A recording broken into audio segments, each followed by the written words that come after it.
It was really, really foggy out. Jackie was at work. It was about 5 or 6 o'clock, and she wasn't getting off till like 9 or 10. And she called the house and asked if she could pick me up when she got off work. And when I went and asked my mother, she said, "It's foggy enough. There's liable to be a murder tonight, and you're not going anywhere." Jackie was my very best friend. To this day, I'll be honest with you, I feel like maybe it wouldn't have happened if my mom had let me go that night.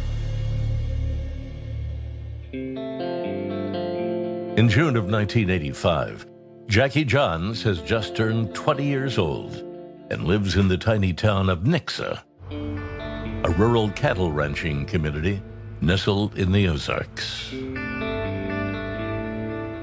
She was just a typical 20-year-old with a bevy of friends. Everyone in the area knew her, and she was a friendly, charming, outgoing young girl. Jackie worked as a waitress in the Nixa Selborne Cafe. It used to be attached to what we called the sale barn, where they had cattle auctions and so forth. It was a very casual restaurant. That's where I met Jackie years before. She'd been a waitress there for some time. A bunch of cowboys. They come in with dirt and probably cow or horse manure or whatever on their boots, and we would serve them. Jackie always served them with a smile. All of us girls probably flirted at one point. Jackie and me both. I mean, probably more so her. Jackie would work at the cafe, and her boyfriend, Cody, actually worked at the sale barn. He was a very quiet type guy, a few years older, in the process of getting a divorce, but it wasn't final yet. And she just fell head over heels for him.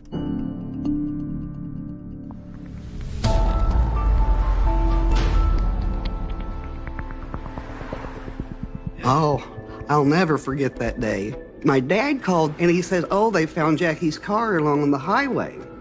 And I thought, oh gosh, that silly girl has run out of gas. I thought she probably had spent the night with someone and just left her car over there, because that was something she would do. She was really spontaneous about just, "Oh, I'm gonna have fun, I'll just go do this." I get a phone call from my friend Dana. She was at the cafe, and she said, "Is Jackie with you?" And I said, "No." But I could hear something in her voice, and I'm like, "Why? What's up?" And then she's like, "They found her car on 160, and she's not in it." And I lost it. I was just numb. The call goes out to Christian County Sheriff Dwight McNeil, who was just 33 years old and new to the job. I lived approximately 4 miles east of there, so I hurriedly dressed and drove directly to where the car was sitting. The interior of the car was clearly a crime scene. There was blood that had spattered about the inside of the vehicle. There were a pair of jeans located that had one leg turned inside out. There were some women's undergarments. The steering wheel was bent. A seat was bent. It was clear from the volume of blood that someone had been seriously injured and or died as a result of the activity in that car. News of the gruesome discovery quickly spreads through this quiet town, which is usually best known for its annual summer festival known as Sucker Day, held just a few weeks before. Most of the small towns in southwest Missouri have some kind of local festival. I'm not sure how Nixa ended up with the suckerfish being sort of the mascot of their festival, but every year the residents in town would spend months catching suckerfish for this big festival. It's a big deal. It's just a celebration that's gone on for many years in the Nixa community. Each Sucker Day festival has its own queen. And in the early 80s, Jackie Johns wins the crown and leads the parade. I was very proud when Jackie was crowned Sucker Day Queen, because back then, Nixa was so small, that was a big ordeal to get in the parade. I'll never forget how beautiful she looked. She was so happy. I remember that day. We rode in the back of the convertible, and she had her crown, and it kept falling off. It was a lot of fun. Jackie is cheered on by her three sisters, Joyce, Jean, and Janice. The four John's girls were all well known around town. Jackie may have been the most extroverted of them, just a big personality, just very gregarious. Jackie was the baby of the family, the only one that was living with mom and dad at that time. We were all out on our own. Jackie was always mom and dad's little baby, and even I protected her every chance I could. The first time I met Jackie, we were in second grade, and at recess, she asked me if she could come home with me, and I said, well, I guess you can. And so she rode the bus home with me, and my mother's like, I don't have these two children. So my mother was a little upset with me, but after that, Jackie and I were close friends. You hardly ever saw her in a bad mood. And like my dad used to say, Jackie was the best Ann Landers. Anytime somebody had boy problems or something, Jackie would be the one they called to straighten it out. Everybody loved Jackie. I don't think anybody ever had a bad word to say about her. Jackie and I were cheerleaders together. She would use so much Aquanet on her hair, at least 1 can to 2. And I was always afraid if anybody lit a cigarette or anything that the whole place was going to blow up. Her hair would just be so firm. You couldn't move it. There's a picture I have of her, and I mean, you can see the wings. They're just, the 80s hair. And this all flowed perfectly. Jackie always had to look perfect. She loved to be the center of attention. In the summer of 1985, Jackie buys her very first car, and it makes quite an impression on the streets of Nixa. Jackie's car was a black Camaro, all red seats, and it had a spoiler on the back. She had nice tires on it, and that was her car. Everybody in town knew it was her car. It had Jackie on it, the vanity plates, and she loved that car. It's that distinctive car that Sheriff Dwight McNeil finds by the side of Highway 160 early that summer morning. Once I was on scene, I requested assistance from the Missouri State Highway Patrol. Whatever happened inside that car was a very violent act. I was fearful that there might actually be a body in the trunk of the car, but there was also the possibility that Jackie might have been still alive.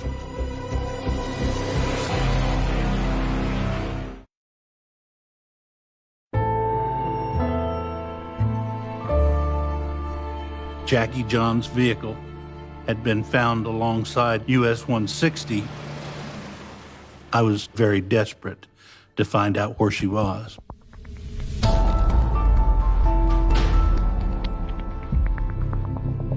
After examining the interior of the car, we opened the trunk. There was no body.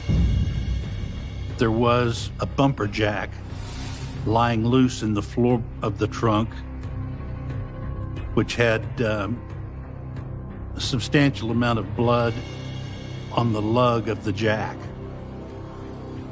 I was very concerned about where she was and what condition she might be in. I also felt a tremendous amount of pressure to locate her for the sake of her family. In June of 1985, I'd been the sheriff for a little over 5 months. You were trained never to become personally involved in these types of cases, but there was no escaping that for me because I had known her for so many years.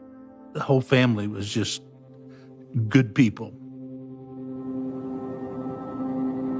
McNeil interviews Jackie's friends and co-workers to piece together her movements on the previous evening. On that night of the 17th of June, it was busy, super busy. So you don't get much interaction because you're just constantly cleaning tables or, whatever. In the middle of her shift, Jackie leaves the cafe and goes next door to the sale barn. For some reason, she went to the cattle side to look for Dana, her girlfriend. And that was very unusual. She hardly ever went over there. We still can't figure out why Jackie was looking for Dana that night. That's one mystery that we can't figure out. But then her boyfriend showed up close to the end of shift. She was outside talking to him, and I was sweeping and mopping. Little irritated, because, she usually helps. And I come out the door that night, and she hollered at me. She goes, "Are you done?" And I'm like, "Yeah."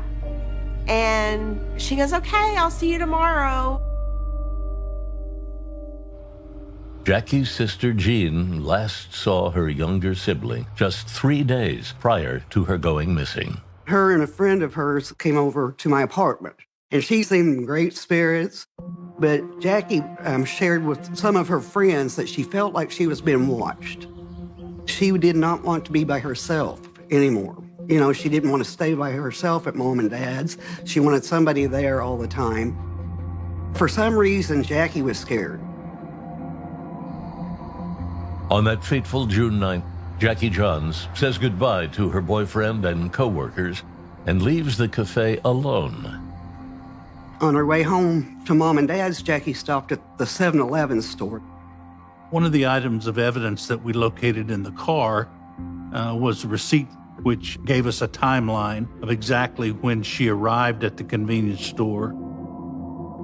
She was her normal self, according to the cashier. He saw no sign of distress. He was under the impression she was leaving there and heading home, which was probably only 5 minutes away.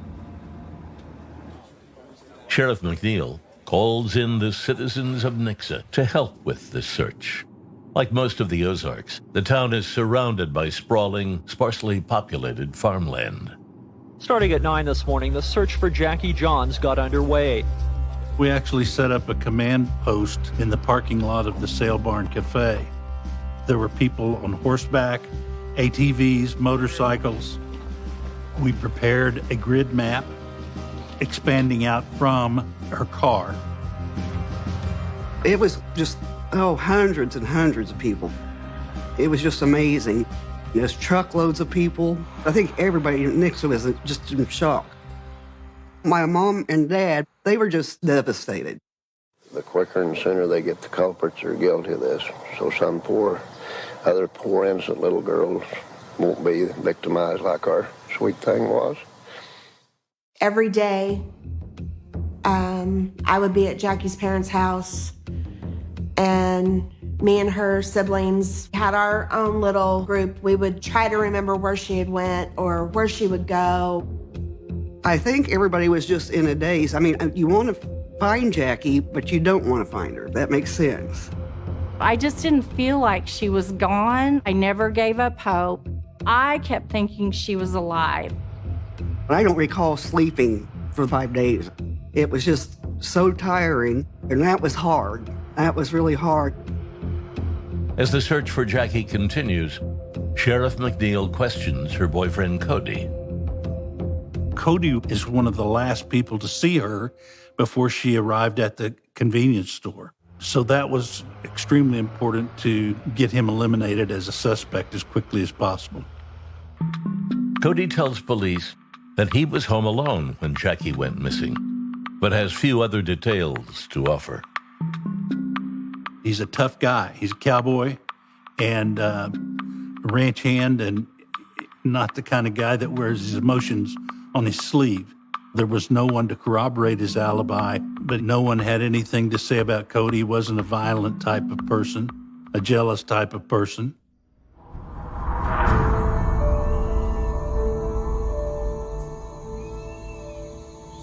Four days after Jackie disappeared, her parents get a phone call that confirms their worst fears. I was actually at my mom and dad's house, and the phone rang, and it was one of my dad's friends. They were camping down at the Lake Springfield, and he called to say they found the body. Two fishermen had located a body floating in the Springfield Lake, which was approximately 4.5 miles, 5 miles north of where a car was discovered. The body was still floating, a nude female, but there was no question of who it was.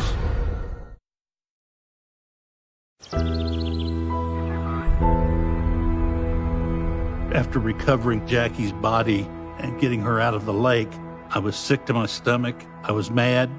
I was sad for the family. It would be hard to put into words all of the emotions that I felt that day on that boat ramp.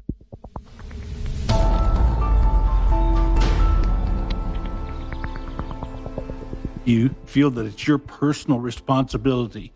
As the sheriff of that very small department in 1985, had 5 deputy sheriffs to cover 600 square miles. To say that we were understaffed and we were short of resources is not an exaggeration. I had to make a trip up to see Les and Shirley Johns to tell them we had located their daughter.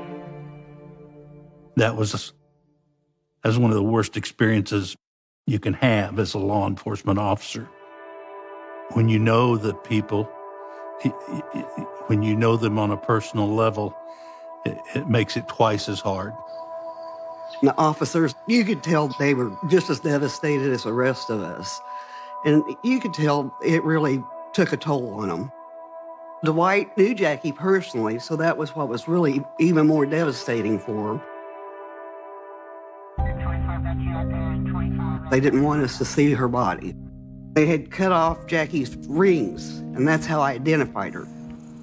I definitely recognized the rings because one of them I had given to Jackie for her birthday, a week and a half before she was killed. A lot of tears, anger. It was devastating. She's gone forever. Thinking about Jackie in her final moments, I can't even fathom. I know her, that she probably fought like hell. After Jackie was murdered, our family was just never the same. It was just awful. And it was hard to deal with the fact that somebody was out there and killed your best friend. I wasn't a carefree kid anymore. I was scared of my own shadow. My whole perspective on life, the day they found her in the lake, it was a day it changed my life forever. To this day, I feel like if I had gotten to go with her, she'd still be alive. When the Sucker Day Queen is killed, that was the worst crime that had occurred in Nixa at that point. That's the sort of thing that sticks in the community's conscience. The autopsy on Jackie's body revealed that she died as a result of blunt force trauma and that she had been apparently raped. There were puncture wounds that were consistent with the lugs that were on the face of the bumper jack. We were also able to recover a semen sample, which was fortunate considering the length of time that she'd been in the lake. 4 days after Jackie's body is found, the family lays her to rest. Most of the town of Nixa turns out to say goodbye. Nixa High School allowed them to have the funeral at the gymnasium there. It was standing room only. It's kind of like a blur to me. My dad preached part of the funeral, and he said, "Sonia, please, if I see you crying, I won't be able to get through this." And so I stayed stoic for my father. We videotaped people coming and going to see if someone appeared that we perhaps should be considering as a suspect. It just seemed like one of the few things that we had available to us at the time. There were a lot of people there, but we did not see anyone that looked out of place. We interviewed other employees from the Sale Barn Cafe, as well as the folks who regularly frequented that restaurant. Multiple officers were conducting multiple interviews all day, every day. Almost immediately, one regular customer at the cafe stands out. We learned that there was someone who had been acting strange at the cafe around Jackie on one or more occasions. Jackie kind of was getting creeped out about this guy. He was a little off, but he would bring her flowers, he would bring her candy. He was the only person with any type of unusual activity at the time that jumped out as someone we probably needed to make contact with as quickly as possible. But as it turned out, he was alibied. He was in another jail in the area, and we were able to eliminate him as a suspect. Desperate for any kind of lead, Sheriff McNeil sets up a hotline for tips on the case, hoping that someone in the small town saw something suspicious that night. It doesn't take long. Two men who were purchasing fuel on that night at the convenience store had seen a very distinctive pickup truck backed into a bank parking lot directly across the street from the convenience store. It was white over powder blue. It was the 60s model Chevrolet Cheyenne. And this particular truck had custom aftermarket wheels on it. The odds of there being two trucks that looked like that in southwest Missouri at that time were very, very remote.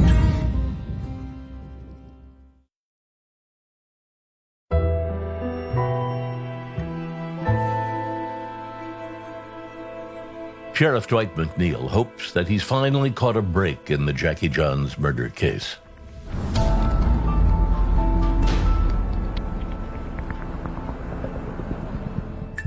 Witnesses spotted a distinctive vintage truck across the street from the crime scene. McNeil believes the truck belongs to Gerald Carnahan, the son of a prominent Nixa businessman. Everyone in Nixa is pretty familiar with the Carnahan family. Gerald's father had been involved in a number of successful ventures, including a foundry that was located just about a mile south of the Sale Barn Cafe. Gerald Carnahan was a very clean-cut, professional-looking fellow and came into the office for his interview as cool as he could be, but professing that he would do anything he could to help the investigation. He knew Jackie. He admitted that in the interview from the Sale Barn Cafe. And we said, we have witnesses who placed Gerald's truck at the scene where Jackie was last seen. He denied that and stated that he was at home. Carnahan's alibi is his 19-year-old stepdaughter. We made contact with his stepdaughter, who told us that she and Gerald had been out to dinner on that evening, but it was her story that they arrived back home and Gerald never left the house again, which was absolutely inconsistent with the eyewitnesses who'd seen his truck at the convenience store. Carnahan also tells investigators that Jackie had briefly worked for his family's business. She quit. There were allegations that Gerald had hit on her while she worked there and then continued pursuing her after she left. Then another witness calls in about that one-of-a-kind truck. And that witness turned out to be Gerald Carnahan's brother. If you drive straight across Highway 160 from the convenience store, the road makes a sweeping curve.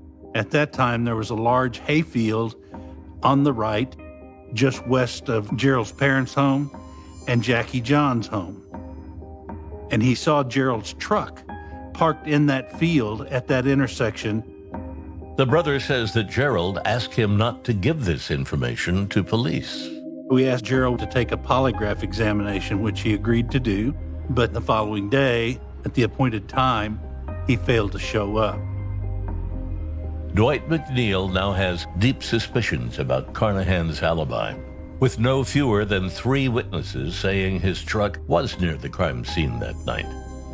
But the sheriff still has no solid proof linking Carnahan to the murder itself.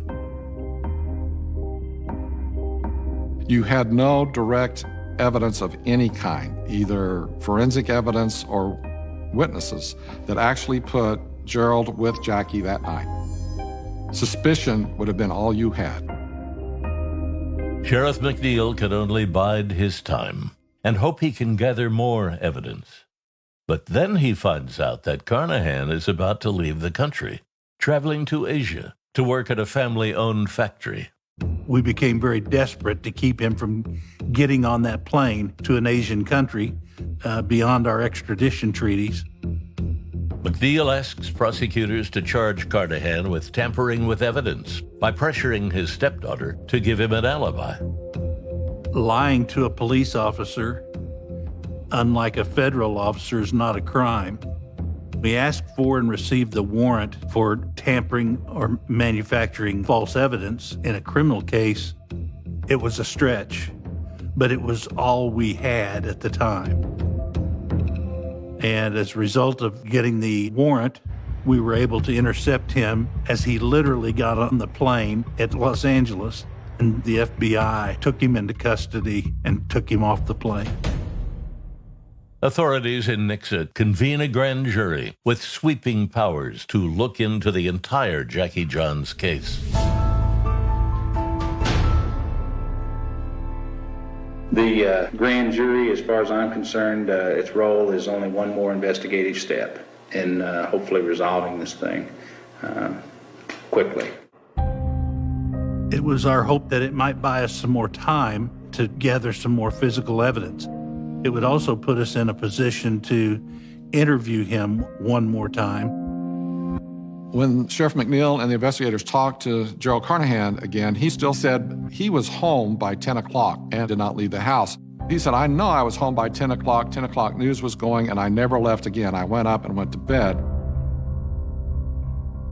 The grand jury sends Carnahan to trial on the tampering charge, based on the highly questionable alibi he gave to police. There's still no murder charge, but for the family, it's a step in the right direction. This is what we've been waiting for. I want the guilty person taken care of and the innocent turned loose. The judge throws out the charges for lack of physical evidence. We were doing everything we could and everything in the book and then some, but we still weren't able to get it done. With the charges dismissed and no more leads, the case of the murdered festival queen turns as cold as a winter day in the Ozarks.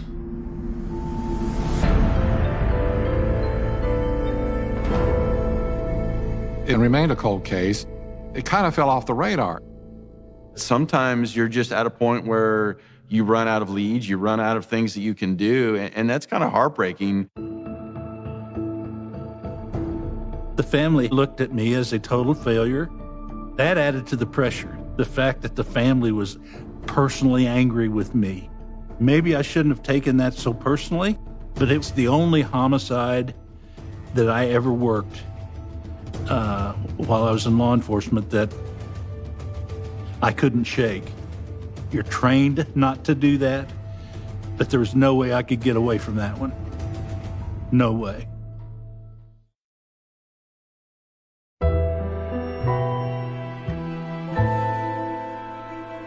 I was born in Springfield, grew up there and in Nixa, so heard a lot about the Jackie John's case as I was growing up. It was kind of unavoidable. I think this case haunted a lot of people. It changed the way that I raise my kids. I have a daughter.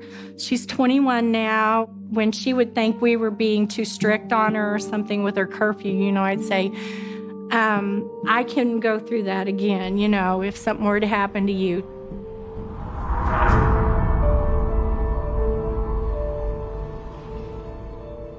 The young woman, I think she was around 18, was walking down the street when Gerald Carnahan pulls up next to her and attempts to kidnap her. And she managed to get away, but he is apprehended. It was really bizarre because, if you're Gerald Carnahan, everyone in town knows who you are, and he attempts to kidnap an 18-year-old in a part of town that was not at all secluded. And he wasn't even alone. A friend of his was driving the car. So it was really a strange situation. I think there was a sense that he considered himself untouchable. He was convicted of the attempted kidnapping, but did not receive a lengthy sentence, just a few years.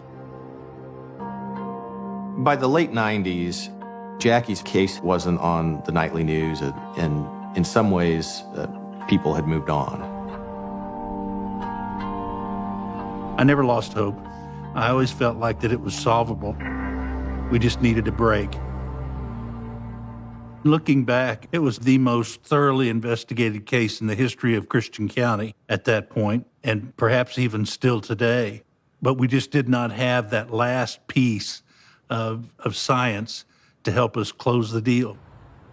Sheriff McNeil's term had ended in 1988, just 3 years after Jackie's murder. But he keeps track of developments in DNA technology as the years pass. I had discussed DNA profiling with the Springfield Police Department a few years earlier, and it was decided that we would not attempt to make a DNA comparison because there was a chance that we might wind up destroying the small sample that we had.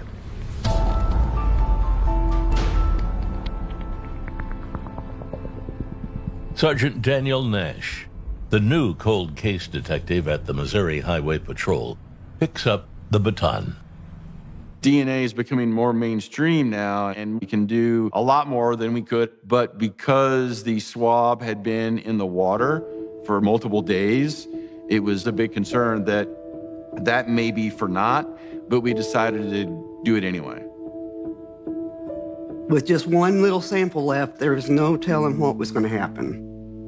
Miraculously, enough of the sample has survived. The samples did show degradation, but sperm cells are one of the most resistant cells in the body to breaking open and releasing their DNA. Their job is to get through to the egg to fertilize it through a harsh environment.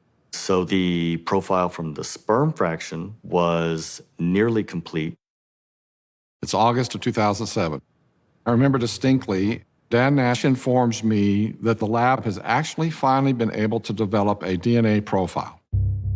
I immediately thought, oh my, that's awesome, that's great. We have this DNA, but now who do we match it to? I immediately thought, it's probably gonna be the boyfriend. I mean, in any kind of crime of violence like this, the statistics are very, very clear that usually it's someone that you know that harms you. Although Jackie's boyfriend Cody was never a serious suspect, detectives back in 1985 didn't have the tools to rule him out with complete certainty. Cody was very helpful, very cooperative.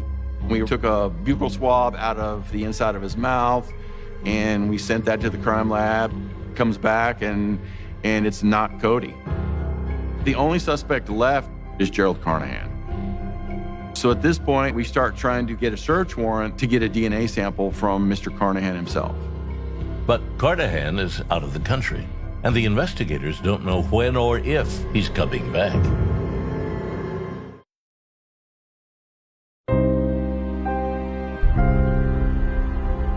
Investigators finally have DNA evidence that could solve the Jackie Johns murder case.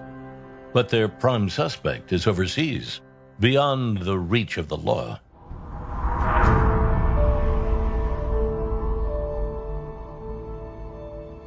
We basically started working with Homeland Security to notify us when Mr. Carnahan would come back to the United States. And probably 6 or 7 months after that, we get a call that says Mr. Carnahan is on a flight and he's landing in New York and then he's going to be traveling to Springfield. We were concerned that he would not be cooperative. So we came up with a ruse that myself and another investigator went into the office of the company, and we told the receptionist lady that we were high school friends with Mr. Carnahan and that we were planning a reunion. We sat down and he says, I don't think I remember you guys from school. What was your names again? What's this all about? And then that's when we told him that we had a search warrant for his DNA. And we said, this is about the Jackie Johns death investigation. And I saw a small little tear, right, coming down the corner of his eye. Sergeant Dan Nash collects the DNA swab and rushes it by plane to the state's main crime lab in Jefferson City. There was an urgency because Gerald made frequent trips to China. He still had his passport. He had married a woman from China. So we had this great sense of we need to get it done quickly before he has a chance to leave the country. The crime lab person, Jason Wyckoff, is going to basically stay at the crime lab all night and work on this because we want to get this back immediately. I began the initial steps of the processing, basically extracting the sample, and I was able to get the results by the next day. I think like at 5:30 in the morning, my phone rings, and I remember Jason saying, we got a match, it's him. And it was a great day. It was August 10th, it was my birthday, and I couldn't have had a better gift.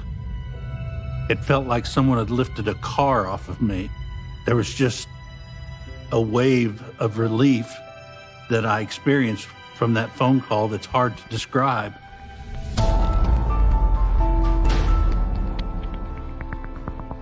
Prosecutor Darrell Moore charges Carnahan with the rape and murder of Jackie Johns. When they brought him in handcuffs, that was a total relief. Finally, he's getting his justice, right here. And I don't know, a lot of anger. I just couldn't hardly stand to look at him. There was a lot of anxiety in the courtroom. It was tense because we got into some very graphic testimony regarding the cause of death and the autopsy, and that was difficult for her family to see and listen to. The family agrees to waive the death penalty to shorten the trial, in the hope that Jackie's ailing 83-year-old father will live long enough to see justice served. My dad just didn't feel like he was up to going up to the trial, so we just call him and update him all the time. The whole 2 weeks of the trial was so hard to rest. It was awful. So when they called us back in and said the jury has decided, we all piled back into the courtroom and just sit there and held hands and just waited. I thought finally he was going to pay for what he did to her. And then the judge read the verdict. He's guilty of first-degree murder. He's guilty of rape. Even though the judge instructs everybody in the courtroom, remain composed, don't react, you can imagine the family reacted. It was just so hard to hold back screams. It was elation. I was at her dad's house. Tears of joy. Relief. He got to see it, thank goodness. The jury sentenced him to 2 consecutive life sentences without the possibility of parole. Life without parole. Well, I've got 4 or 5 news people. I'm going to make Hollywood before the day's over. It's not really closure, but I feel like there was justice, finally. That's an awful feeling to think that he got away with murder for 22 years. I would be less than honest if I didn't say there was an element of personal satisfaction, because every police officer has one that they carry with them to the grave. And I was afraid I was going to die with this one unsolved. It's really hard to talk about her, to have your friend ripped out of your life and not have that person there anymore. It was probably the hardest thing I've ever gone through. So it was very hard. What I miss most about Jackie, her friendship. Was always there if you needed a shoulder to cry on. I mean, her smile. That was probably the best.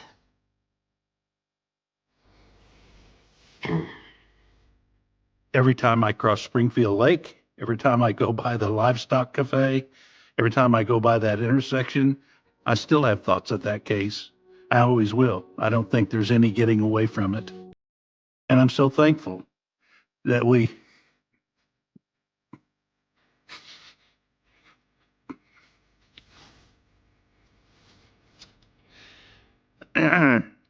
that we were finally able to resolve that. But I'm just glad it's finally closed.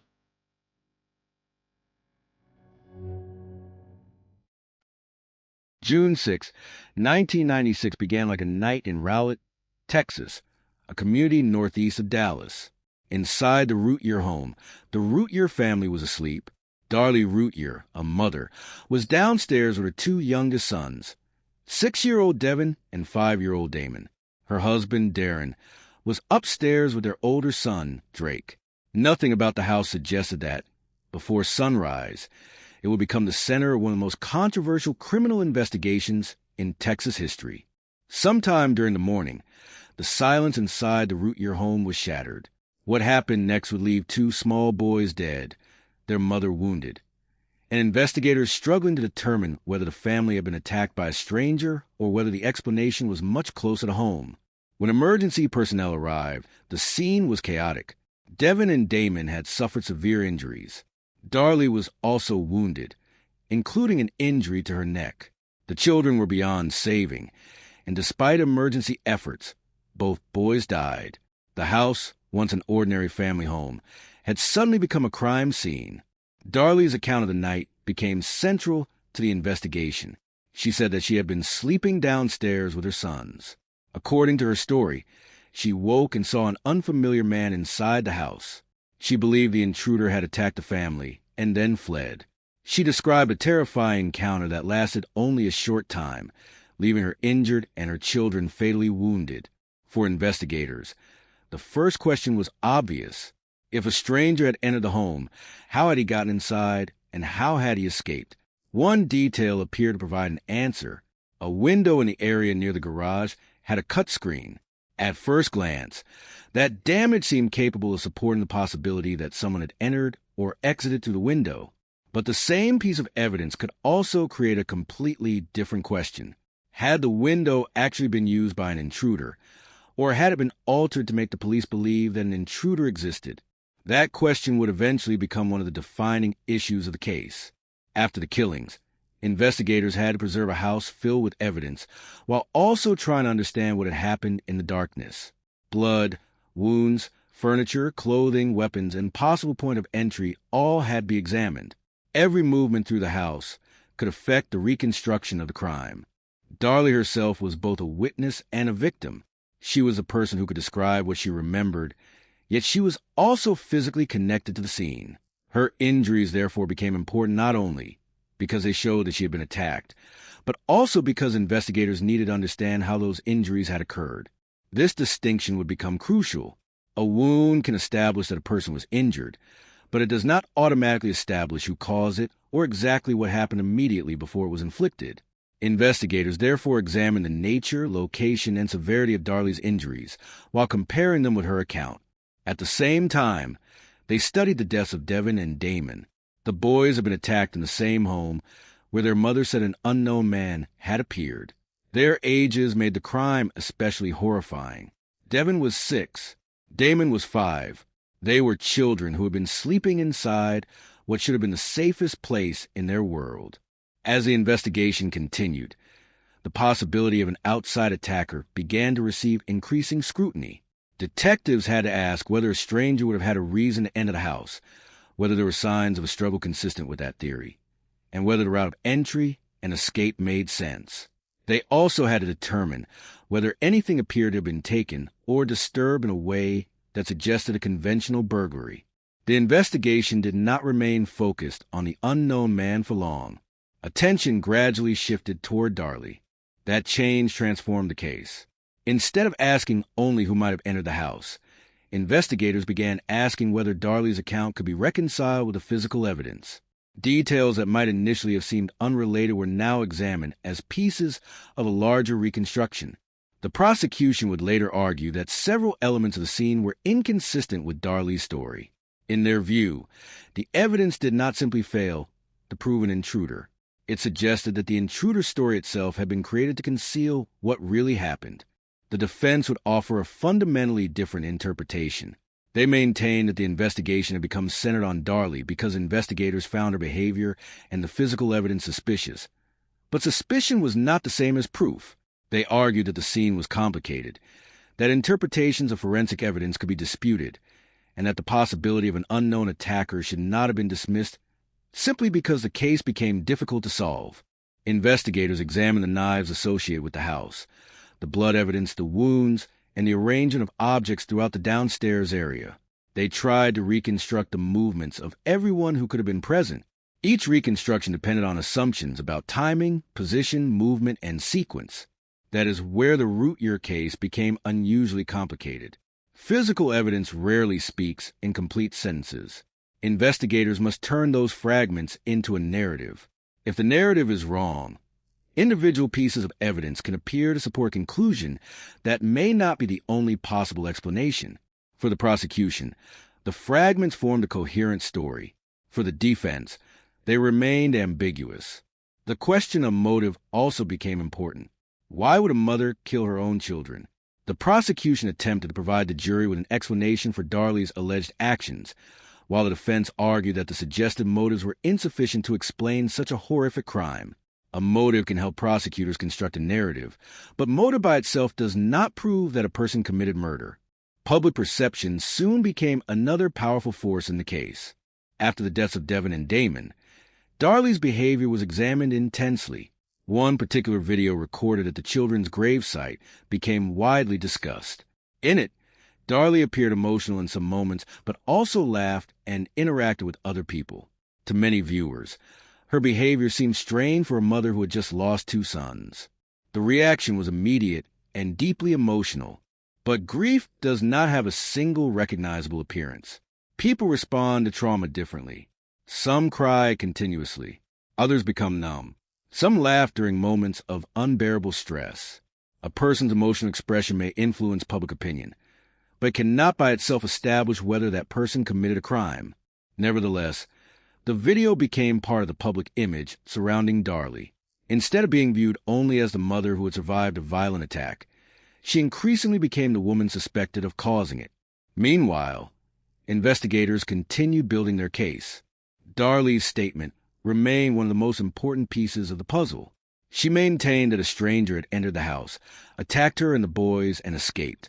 The investigators had to decide whether that account was supported by the physical scene or contradicted by it. As the investigation progressed, the possibility of an innocent explanation became increasingly difficult to separate from the possibility of a staged crime scene. That distinction would ultimately determine the direction of the prosecution. The deaths of Devin and Damon had already produced an unbearable question for everyone involved. Now another question emerged, one that would define Darley's future. Was she the surviving victim of a terrible home invasion, or was the story of the intruder a carefully constructed explanation for a crime committed inside the family home? There was no simple answer waiting in the evidence. The house contained clues, but clues required interpretation. Darlie had injuries, but injuries required interpretation. The damaged window appeared significant, but its meaning required interpretation. Even the behavior captured on video required interpretation. Every element could be viewed from two directions. And as detectives moved closer to charging Darlie Routier, the case stopped being simply an investigation into the deaths of two children. It became a battle over how a crime scene should be understood, how forensic evidence should be weighed, and how much certainty could be demanded before a mother could be condemned for the deaths of her own sons. The tragedy of June 6, 1996 was therefore only beginning to unfold.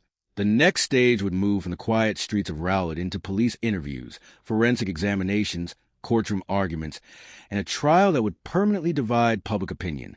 At the center of everything remained two names, Devin and Damon Routier. They had gone to sleep beside their mother. Before morning, they were dead. And the person who could tell investigators the most about what happened that night was also the person who would eventually stand accused of killing them. The investigation into the deaths of Devin and Damon Routier quickly became a battle between two explanations.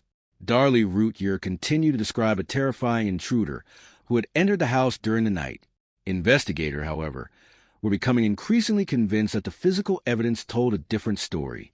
Their task was to reconstruct a few minutes of violence from traces left behind in a darkened family room, and every detail seemed capable of changing the meaning of the entire scene. One of the first issues was the damaged window screen near the garage.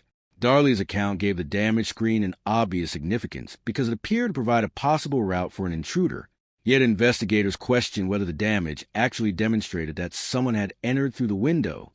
A cut screen could be evidence of forced entry, but it could also be evidence that had been created deliberately. Determining which explanation was correct required more than simply looking at the torn material. Investigators had to consider the position of the window, the surrounding area, and whether other physical evidence supported an outsider moving through that location. The house itself became a map of the investigators' theory. They examined the rooms, the furniture, the floors, the bloodstains, and the objects that had been left behind. They tried to determine how a stranger could have moved through the house without being detected by daring upstairs. They also considered what the intruder would have done after attacking two children and their mother. If the attacker had entered with a specific purpose, what was that purpose? If the attack had been random, why had these particular victims been targeted? Those questions were difficult because there was no surviving witness who could identify an attacker. Darlie was the only person who said she had seen the stranger, and her description became a crucial part of the investigation. Her account had to be compared with every physical detail that detectives could recover. The more investigators examined the scene, the more they questioned the idea that a stranger had committed the attack. They believed some evidence was inconsistent with the movements that an intruder would have made. The prosecution would later argue that the scene contained signs of staging, meaning that certain elements had been arranged or created to support a false story. The defense strongly disputed that interpretation. A house where two children had been stabbed and a mother had been wounded was not a controlled laboratory. People had moved through the area. Emergency responders had entered. Darlie had been injured and frightened. The children's father had been present. Such circumstances could produce confusing patterns without anyone deliberately staging anything. This disagreement over interpretation became one of the most important themes of the entire case. The prosecution did not need every piece of evidence to independently prove the crime. Instead, prosecutors sought to show that the separate details reinforced one another. The defense attempted to show that each detail had an alternative explanation, and that when uncertainty remained, the jury could not logically conclude that Darlie was a killer beyond a reasonable doubt. Another major issue concerned the wounds. Darlie's neck injury was serious enough to require medical treatment, but prosecutors questioned whether the wound was consistent with the attack she described. The exact character of her injuries mattered because an outside attacker would presumably have inflicted them during the same episode in which the children were killed. If the injuries did not fit that sequence, then the intruder theory became weaker. Darlie maintained that she had been attacked. She had survived the night, and she had injuries that could not simply be ignored. Her supporters argued that the wounds were evidence of violence against her, and therefore supported her claim that she had been a victim. But the prosecution interpreted the injuries differently. They argued that the pattern and severity of the wounds raised questions about whether Darlie had actually been attacked in the manner she described. The jury would eventually have to decide which interpretation was more convincing. The physical evidence surrounding the knives also became important. Investigators examined possible weapons and considered how they could have been used during the attack. A knife in a house is not automatically evidence of murder, especially when a family kitchen contains ordinary household knives. What mattered was the relationship between the weapon, the wounds, the blood evidence, and the movement suggested by the crime scene. The investigation, therefore, became increasingly forensic. Detectives were no longer relying only on interviews. They were attempting to reconstruct a sequence of events scientifically, although forensic reconstruction itself involves interpretation. The position of a stain can suggest movement. The location of an object can suggest where someone stood. A damaged surface can suggest force or entry. None of those details speaks without context. The investigation also examined the possibility that the attack had been staged. This theory suggested that someone had intentionally created evidence pointing toward an intruder. The damaged window screen became especially important because it appeared to provide a possible explanation for how a stranger had entered. But staging is difficult to prove. A damaged object does not announce who damaged it. A blood stain does not announce why it exists. An inconsistency in a statement does not automatically mean that the speaker is lying.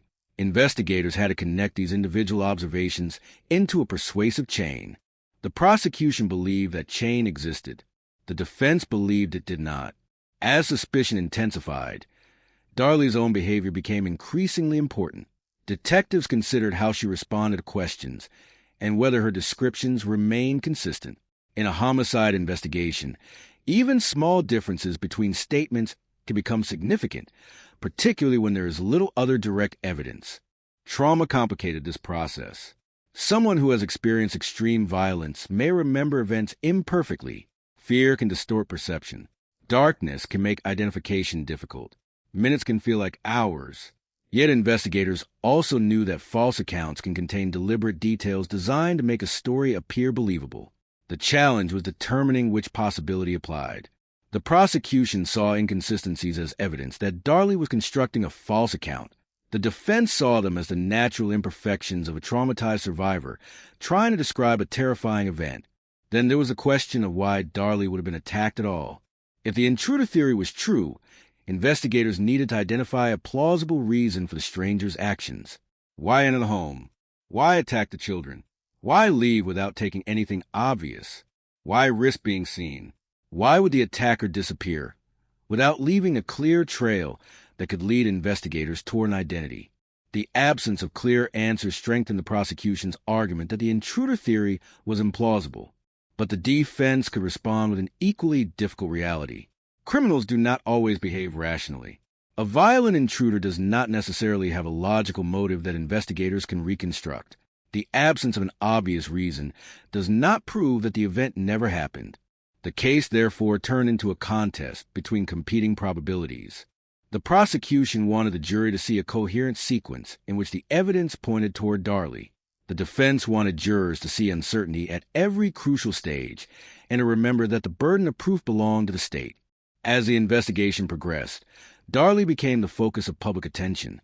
Her appearance, her behavior, her statements, and her role as a mother were discussed far beyond the police investigation. People who had never entered the Root Your Home began forming opinions about what they believed had happened. That public judgment was shaped by emotion. The deaths of 2 small children naturally produced anger and disbelief.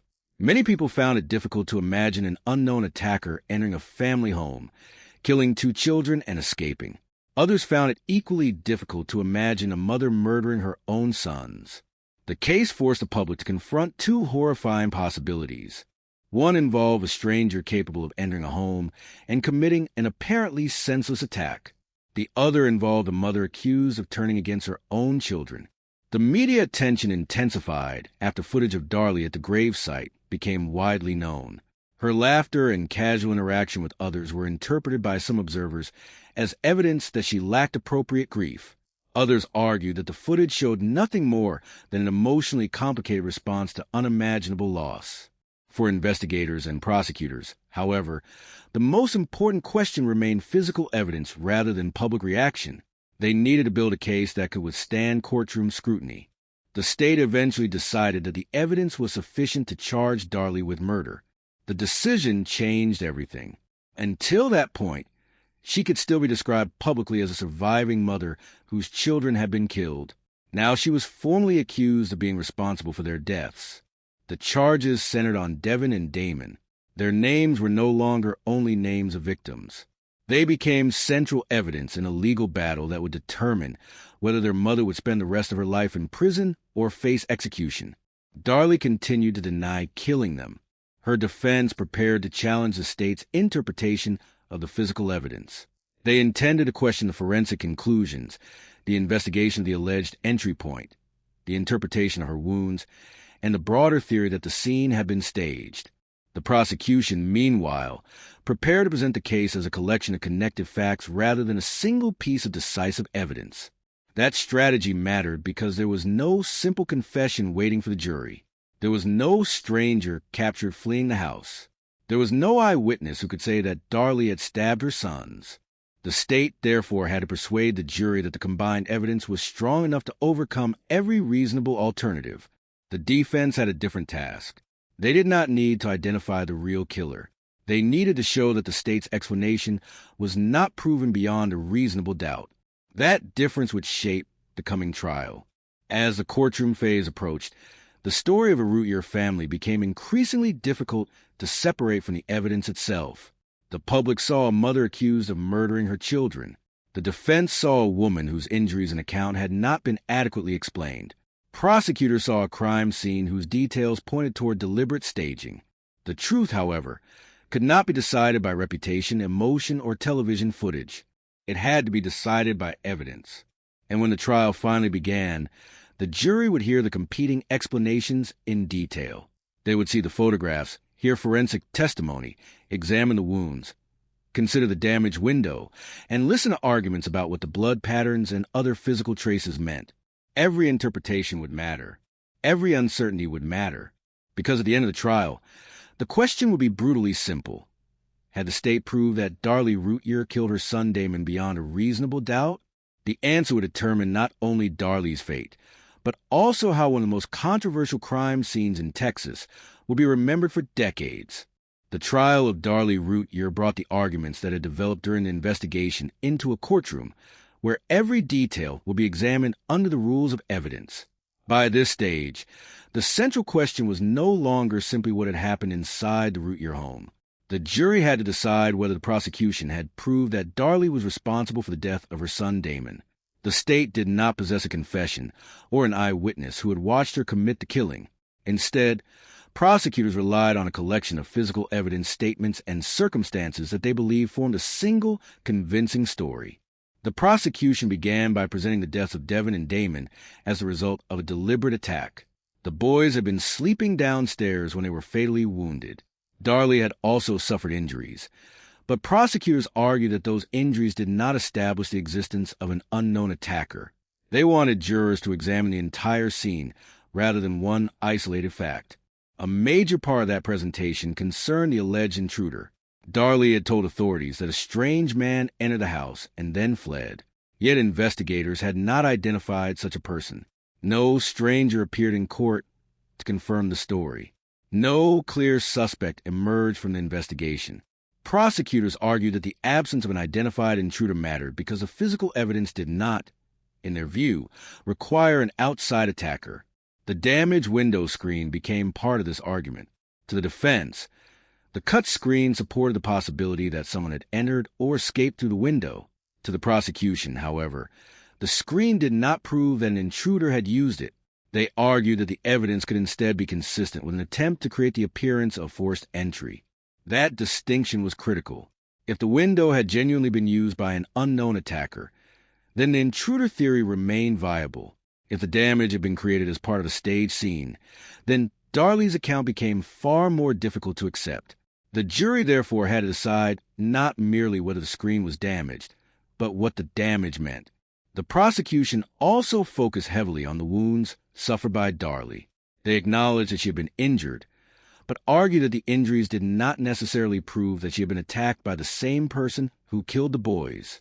Their interpretation suggested that the injuries could fit a different sequence of events from the one Darlie described. The defense challenged this reasoning. They emphasized that Darlie had genuinely suffered physical injuries during a night in which her children were dying. They argued that the existence of those injuries was consistent with her claim that she had been attacked. They also warned the jury against treating every disputed forensic interpretation as a fact. The courtroom therefore became a place where competing reconstructions were presented. The prosecution described a staged crime scene. The defense described a chaotic crime scene. Both sides relied on physical evidence, but they assigned different meanings to it. Blood evidence was especially important. Investigators had studied the stains found around the area where the attack occurred. Blood patterns can sometimes help establish movement and position, but they must be interpreted in relation to the entire scene. Prosecutors believe the patterns raise questions about Darlie's version of events. The defense argued that the circumstances of the attack, followed by emergency activity inside the house, made a complicated blood pattern understandable without assuming deliberate staging. This disagreement reflected a larger problem in the case. Forensic evidence can appear highly objective, yet its significance often depends on the assumptions used to interpret it. A stain has a location. A wound has a shape. A damaged object has a particular condition. But determining what those facts mean requires reconstruction. The prosecution's reconstruction placed Darlie at the center of the violence. Their theory suggested that the apparent intruder was part of a false narrative created after the killings. The defense rejected that reconstruction and argued that the state was asking the jury to move from suspicion to certainty without sufficient proof. The emotional weight of the case was enormous. Jurors were not considering an ordinary property crime or an isolated act of violence. They were hearing about two young brothers who had died in their own home. Their photographs and family history made the case deeply personal. The prosecution could present the victims not simply as names in an indictment, but as children whose lives had ended violently. That emotional reality could not legally replace evidence, but it inevitably formed the atmosphere of the trial. Everyone involved understood that the jury was being asked to make an extraordinarily difficult decision about the woman who had been their mother. Another controversial element was the video recorded at the children's gravesite. The footage had already affected public opinion before the trial, and its presence in the broader story of the case made Darlie's behavior a subject of intense discussion. To some observers, her laughter seemed impossible to reconcile with genuine grief.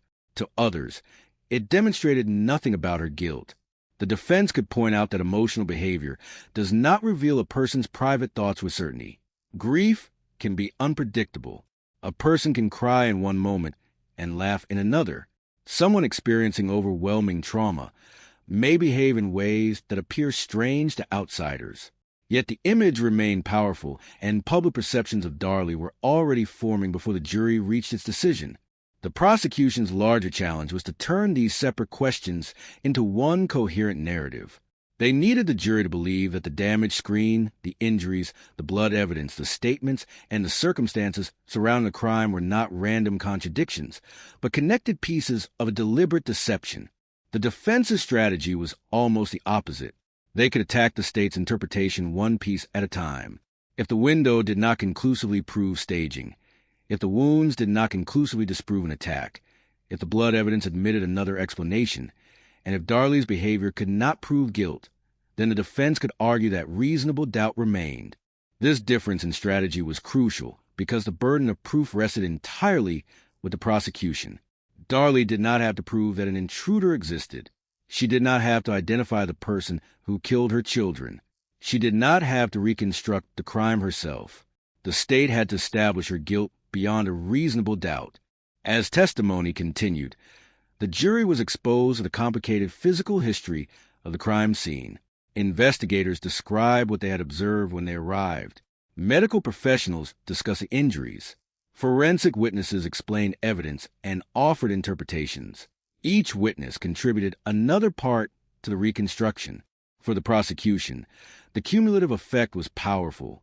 They argued that the chances of all the suspicious details having innocent explanations were too small to ignore. The scene, they said, made sense when viewed as a staged attack. For the defense, the the cumulative argument had a weakness. Several uncertain pieces do not necessarily become certain simply because they are placed together. If the foundation of the prosecution's reconstruction depended on assumptions that could be challenged, then the final conclusion could also be challenged. The jury therefore faced a difficult choice between two competing narratives. One narrative required accepting that a stranger had entered a family home, attacked two children, injured their mother, and escaped without leaving a clearly identifiable trail. The other required accepting that Darlie had killed her own children, and then created an explanation designed to redirect investigators. Neither possibility was easy to comprehend. The prosecution's case was ultimately strongest when the evidence appeared to converge. Their argument did not depend on one dramatic discovery. It depended on the idea that multiple details pointed in the same direction. They wanted jurors to see the case as a puzzle in which the pieces only made sense when Darlie was responsible. The defense insisted that the puzzle had missing pieces. They argued that the investigation had not eliminated every reasonable possibility, and that some forensic conclusions were open to dispute. Their goal was not to present a perfect alternative story, but to prevent the prosecution's story from becoming the only possible explanation. Outside the courtroom, the public continued to divide into opposing camps. Some saw Darlie as a grieving mother trapped in a nightmare. Others believed that the evidence revealed a calculated attempt to conceal a terrible crime. The same woman could be portrayed as either victim or killer, depending on which evidence a person considered most persuasive. Inside the courtroom, however, the standard was different. The jury was not supposed to decide which story was more dramatic or which person seemed more sympathetic. The decision had to rest on whether the evidence satisfied the legal burden. As closing arguments approached, the prosecution returned repeatedly to the physical scene and the absence of convincing intruder. The defense returned to uncertainty and the limitations of reconstruction. Both sides understood that the case would ultimately depend on how jurors evaluated the evidence as a whole. The deaths of Devin and Damon had begun as a horrifying mystery inside a suburban Texas home. Now that mystery had been transformed into a legal question with consequences that could not be reversed. If the jury believed the prosecution's reconstruction, Darlie would be held responsible for the death of her child. If the jury believed reasonable doubt remained, the state would fail to obtain the conviction it sought. The courtroom was approaching its decisive moment. For Darlie, the coming verdict would determine whether she remained a grieving mother accused of a terrible crime or became a convicted murderer facing the ultimate punishment. For the families involved, no verdict could restore the two children who had died that morning. And for the wider public, the trial was becoming something larger than one criminal prosecution. It was becoming a test of how physical evidence should be interpreted when the central witness was also the accused, when the victims could never tell their own story, and when the crime scene seemed capable of supporting two radically different versions of the truth even now. The courtroom had now become the place where Darlie Routier's future would be decided. After weeks of testimony and competing interpretations, the jury was left with two radically different versions of the same night. The prosecution maintained that Darlie had killed her sons and then attempted to make the crime appear being attacked by a stranger. The defense insisted that the evidence did not exclude an intruder and that suspicion had been mistaken for proof. The final stage of the trial forced jurors to look at the evidence as a whole. They had heard about the damaged window screen, Darlie's injuries, the blood evidence, the weapons, the statement she had given, and the circumstances inside the house. None of these details existed in isolation anymore. Each had become part of a larger narrative, and the verdict would depend on which narrative the jury found convincing. For the prosecution, the central problem was the absence of an identified intruder. Darlie had described a stranger, but investigators had never established who that person was. Prosecutors argued that this was not simply an unfortunate failure to identify a suspect. They believed the supposed stranger was part of a fabricated explanation. In their view, the evidence made more sense if the scene had been manipulated to direct investigators away from the person actually responsible. The prosecution also relied on the apparent inconsistencies they believed existed within Darlie's account. They presented those differences as evidence that her story had been constructed rather than remembered. The defense responded that the events had been terrifying, chaotic, and extremely brief. Darlie had been injured, her children had been attacked, and emergency personnel had soon filled the house. Under such circumstances, The defense argued imperfect recollection should not automatically be treated as deception. The physical evidence remained central. Blood patterns were discussed as possible indicators of movement and sequence. The prosecution argued that the evidence did not fit the attack described by Darley and instead supported their theory of staging.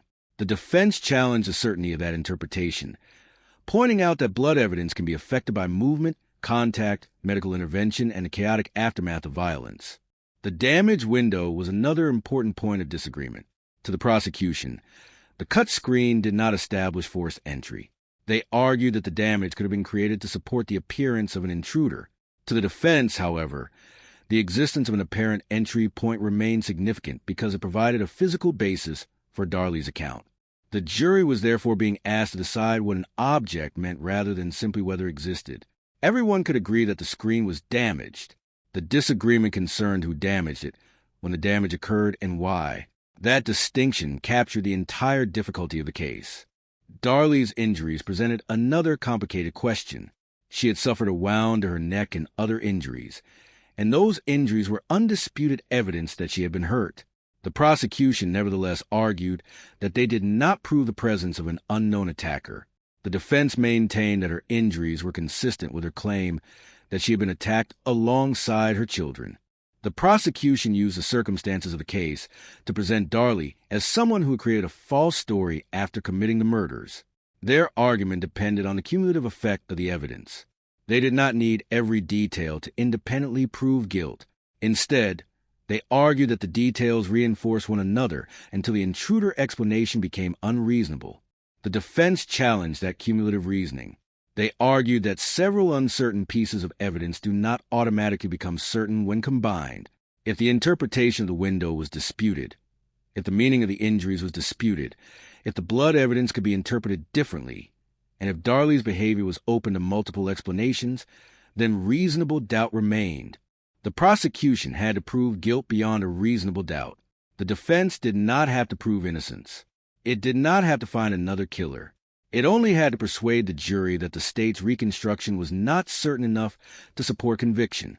As the attorneys delivered their closing arguments, the deaths of Devin and Damon remained at the center of every discussion. They were not abstract victims. They were brothers who had been 5 and 6 years old. Their photographs and memories reminded everyone in the courtroom of the human consequences behind the evidence. The prosecution urged jurors to focus on the physical facts and the contradictions they believed exposed Darley's story. They argued that the case became clearer when all the evidence was viewed together. The supposed intruder, they suggested, existed only in Darley's account, while the physical scene pointed toward a crime committed from within. The defense urged jurors to resist that conclusion unless the evidence truly eliminated every reasonable alternative. They emphasized that an investigation can be incomplete and that forensic reconstruction can be mistaken. They reminded the jury that Darley had also been wounded and that the state's theory required accepting several disputed interpretations as fact. For Darley, the waiting must have carried a different meaning from anything that had come before. For weeks, lawyers had spoken for her. Experts had analyzed the evidence. Investigators had described the crime scene. Now a small group of jurors would decide whether she would be convicted.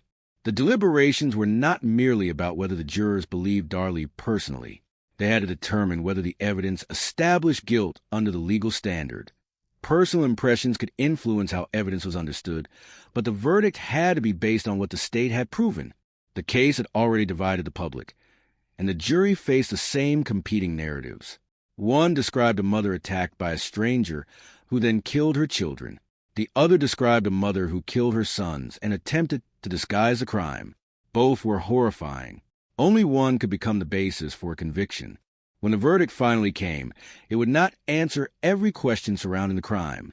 It would establish the jury's judgment under the evidence presented at trial. Yet the broader controversy would continue, because a verdict and the complete truth of a disputed event are not always treated as identical by the public. The jury ultimately found Darley Routier guilty of capital murder in the death of Damon. The conviction carried the most severe punishment available under Texas law at that time. Darley was sentenced to death. For those who believed the prosecution, the verdict confirmed that the evidence had pointed toward Darley all along. The intruder story, they believed, had been exposed as a false explanation, and the physical evidence had overcome the absence of a direct confession or eyewitness. For those who believed Darley was innocent, the verdict represented a profound failure. They argued that reasonable questions remained about the crime scene and the interpretation of forensic evidence. To them, the possibility of an intruder had never been adequately eliminated. The trial was over, but the controversy was not. Darley Routier now entered a new phase of her life, one defined by a death sentence and years of legal challenges. Her lawyers would continue examining evidence, questioning aspects of the original investigation, and seeking opportunities for further testing. Supporters would continue arguing that modern forensic techniques could eventually reveal information unavailable during the original trial. Meanwhile, the names Devin and Damon remained at the heart of the case. Whatever one believed about Darley, their deaths were the reason the investigation had begun and the reason the courtroom had demanded answers. The verdict had provided a legal conclusion, but it did not end the questions. How exactly had the attack unfolded? Was the crime scene staged? Did the physical evidence truly exclude an outsider? Were the forensic interpretations reliable? And could later testing change what investigators believed decades earlier? The conviction had transformed the case from a shocking family tragedy into a long-running legal controversy. What happened next would involve appeals, forensic testing, new arguments, and renewed public attention. The sentence imposed in the courtroom would remain, but the battle over the evidence was only beginning. After Darley Routier was sentenced to death, the case entered a new chapter. The courtroom verdict had settled the question of her guilt under the law, but it did not settle the arguments surrounding the evidence. Darley continued to insist that she had not killed her children. Her supporters continued to question the original investigation. Prosecutors continued to stand behind the conviction. What had begun as a terrible night in a Texas family home was now becoming a legal battle that would stretch across decades. The first challenge after conviction was the appeals process. A death sentence does not immediately end a defendant's ability to challenge conviction. Attorneys can examine the trial record, identify alleged errors, and ask higher courts to review important legal and evidentiary questions. In Darley's case, her lawyers continue to argue that the evidence used against her deserved closer examination. One of the central concerns remained the physical evidence from the Routier home. The crime had occurred before many modern forensic techniques were available. DNA technology was developing rapidly during the 1990s, but testing methods were more limited than they would become years later. Evidence that could not provide a meaningful answer at the original trial might potentially be examined again with improved technology. That possibility became particularly important because the defense maintained that unknown biological material or other traces could potentially support the existence of another person. Their broader argument was not necessarily that every new test would prove innocence. Instead, they argued that modern testing could provide information that the original investigators simply could not obtain. The prosecution viewed the matter differently. For prosecutors, the conviction had been based on the evidence available at trial, and the jury had found that evidence sufficient. The existence of newer scientific techniques did not automatically invalidate earlier conclusions. Any new testing would have to produce meaningful results capable of changing the understanding of the case. The legal process therefore moved slowly.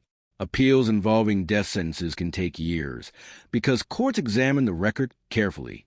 Lawyers may raise constitutional questions, challenge the conduct of the trial, or seek access to evidence for additional testing.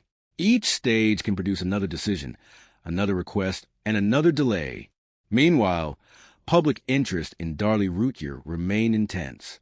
Television programs revisited the crime. Journalists examined the trial. Documentaries presented the competing theories.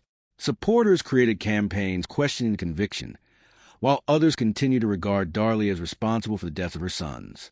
The controversy was fueled by the fact that people could examine the same evidence and reach completely different conclusions.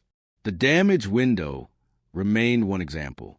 To someone convinced that Darley was innocent, the cut screen could look like evidence of an actual intruder. To someone convinced of her guilt, it could look like an artificial attempt to create an entry point. Neither interpretation could be separated from the larger theory of the case. The same problem existed with Darley's wounds. Her injuries were real, The disagreement concerned what they meant. Supporters saw them as proof that she had been attacked. Prosecutors argued that the wounds did not establish the presence of an outside assailant and had to be considered alongside everything else found at the scene. The blood evidence produced similar disagreement. Forensic interpretation can be powerful, but it depends on methodology, documentation, and assumptions about how events unfolded. Supporters of Darley questioned whether the original interpretation had been too confident. Those who supported the conviction believed the blood evidence contributed to a larger pattern pointing toward staging. As years passed, the discussion became increasingly focused on the possibility of additional DNA testing. Advances in forensic science created new opportunities to revisit old cases. Items preserved from crime scenes can sometimes contain biological material that was previously unsuitable for testing or that can now be examined with greater sensitivity. For Darley's defense, this was an important avenue. If unidentified DNA were discovered in a location directly connected to the attack, it could potentially raise new questions. But not every unidentified DNA profile proves the presence of a killer. DNA can be transferred through ordinary contact, and its significance depends heavily on where it's found and how it reached that location. The public sometimes treated DNA as if it were a perfect answer to every mystery. In reality, forensic DNA evidence must be interpreted in context. A genetic profile can identify biological material, but it does not automatically explain when it was deposited, how it arrived, or what role the person associated with it played in the crime. Nevertheless, the possibility of modern testing kept the root year case alive. Another issue was the preservation of evidence. Because the murders had occurred decades earlier, the condition and availability of original materials mattered. Evidence can degrade, become contaminated, be consumed during earlier testing, or become difficult to locate. Every year that passes can make forensic reconstruction more challenging. This is one reason old criminal cases can be so difficult to reopen. Scientific technology may improve, but the evidence itself does not remain frozen in perfect condition. A modern laboratory cannot test material that no longer exists. The legal system also had to distinguish between questions of innocence and questions of procedure. An appeal does not simply provide a second opportunity to retry the entire case. Courts generally examine specific legal issues.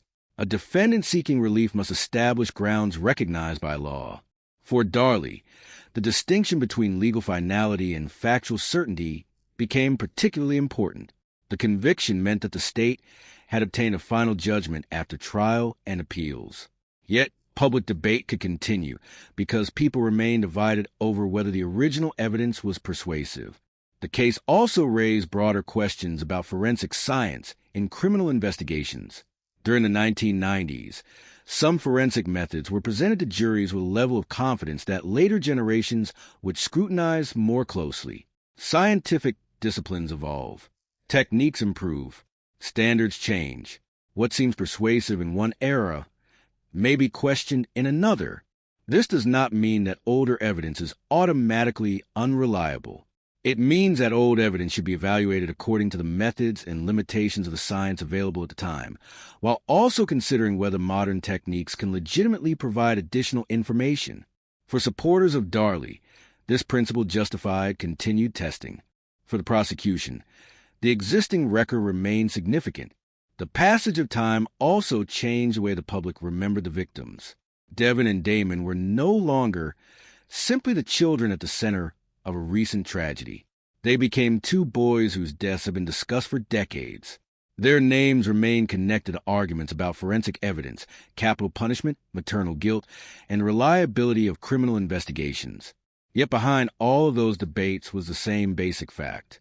Two young children had died violently inside their own home.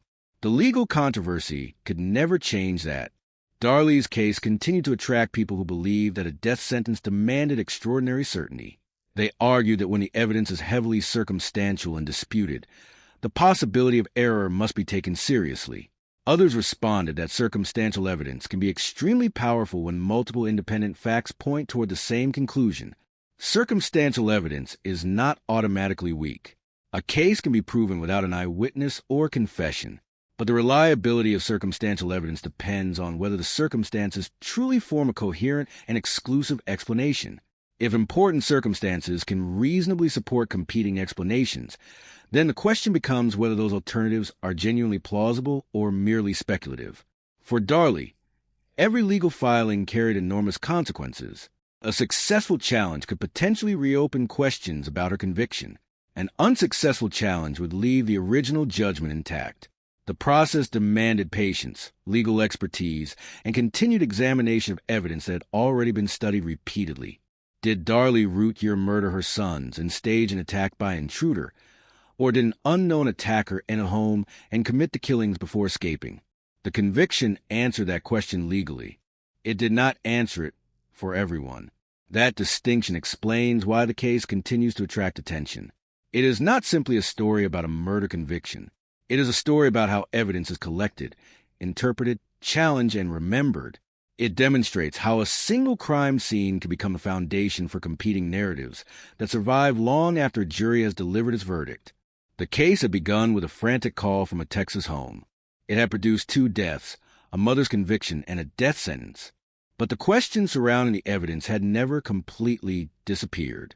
For those who believed Darley was guilty, the remaining debate was an effort to reopen a case that had already been decided. For those who believed she was innocent, the continuing uncertainty was precisely why the evidence needed to be examined again. And somewhere between those two positions was the difficult reality of a crime that had happened decades earlier, leaving behind physical traces, competing interpretations, and a family forever changed by one terrible night. The questions remained, waiting for science, courts, and history to examine them again. Decades after the night that destroyed the Routier family, the case of Darley Routier remained suspended between legal certainty and public doubt. A jury convicted her of capital murder in the death of her son Damon, and she received a death sentence. Yet the controversy surrounding the evidence never disappeared. For supporters who believe she was wrongfully convicted, the story is one of flawed investigation and disputed forensic interpretations. For those who accept a conviction, it is a case in which an apparently confusing crime scene ultimately revealed a mother responsible for the deaths of her children. The most important fact is that the legal system has already reached a conclusion. Darley Routier was convicted after a trial in which prosecutors presented their theory and the defense challenged it. Appeals followed, and the conviction remained in place. But legal finality does not prevent historians, journalists, scientists, or members of the public from asking whether every part of the original reconstruction was correct. That distinction is essential when discussing a controversial criminal case. A person can be legally convicted while questions about evidence continue to be debated. Likewise, the existence of questions does not automatically establish innocence. The truth has to be separated from speculation, and every claim must be weighed against what can actually be demonstrated. In the Routier case, one of the most persistent questions concerns the alleged intruder. Darley said that an unknown man entered the house, attacked the family, and escaped. Investigators never established the identity of such a person. For prosecutors, that absence was important because the intruder was the foundation of Darley's explanation. If there was no credible evidence of an outsider, then the prosecution's theory became more persuasive. Supporters of Darley answer that failing to identify an intruder is not the same as proving that no intruder existed. A criminal can enter and leave without being identified. The absence of a suspect may reflect an incomplete investigation rather than proof of fabrication. This argument has remained one of the central pillars of the innocence position. The damaged window screen also continues to divide opinion. The screen appeared to offer a possible route into or out of the home, but its meaning depended on the reconstruction of the crime. Prosecutors argued that the damage could have been part of a staged scene. Supporters argued that it was consistent with an actual intrusion. Without a witness to explain exactly when and how the screen was cut, the physical object could be interpreted in different ways. The same problem applies to Darley's injuries. Nobody disputes that she was wounded. The question is what those wounds demonstrate. Her supporters see them as evidence that she was attacked. Prosecutors argued that the injuries did not necessarily establish an outside attacker and had to be considered alongside the rest of the evidence. This difference between fact and interpretation is one of the most important lessons of the case. The blood evidence creates another layer of uncertainty. Bloodstains can contain valuable information about movement and sequence, but their meaning depends on careful analysis. Investigators must consider the source of the blood, the surface on which it was deposited, the movement of people, and what happened after the violence. Emergency responders entered the house, and the scene was no longer untouched once rescue efforts began. Supporters of Darley have argued that the original interpretation of the blood evidence should be examined in light of advances in forensic science. Prosecutors and supporters of the conviction have maintained that the evidence was already sufficient when considered with everything else presented at trial. Modern forensic technology has created hope in many old criminal cases, but new technology does not guarantee a new answer. DNA testing, for example, can identify biological material, but it does not automatically explain when that material was deposited or why it was present.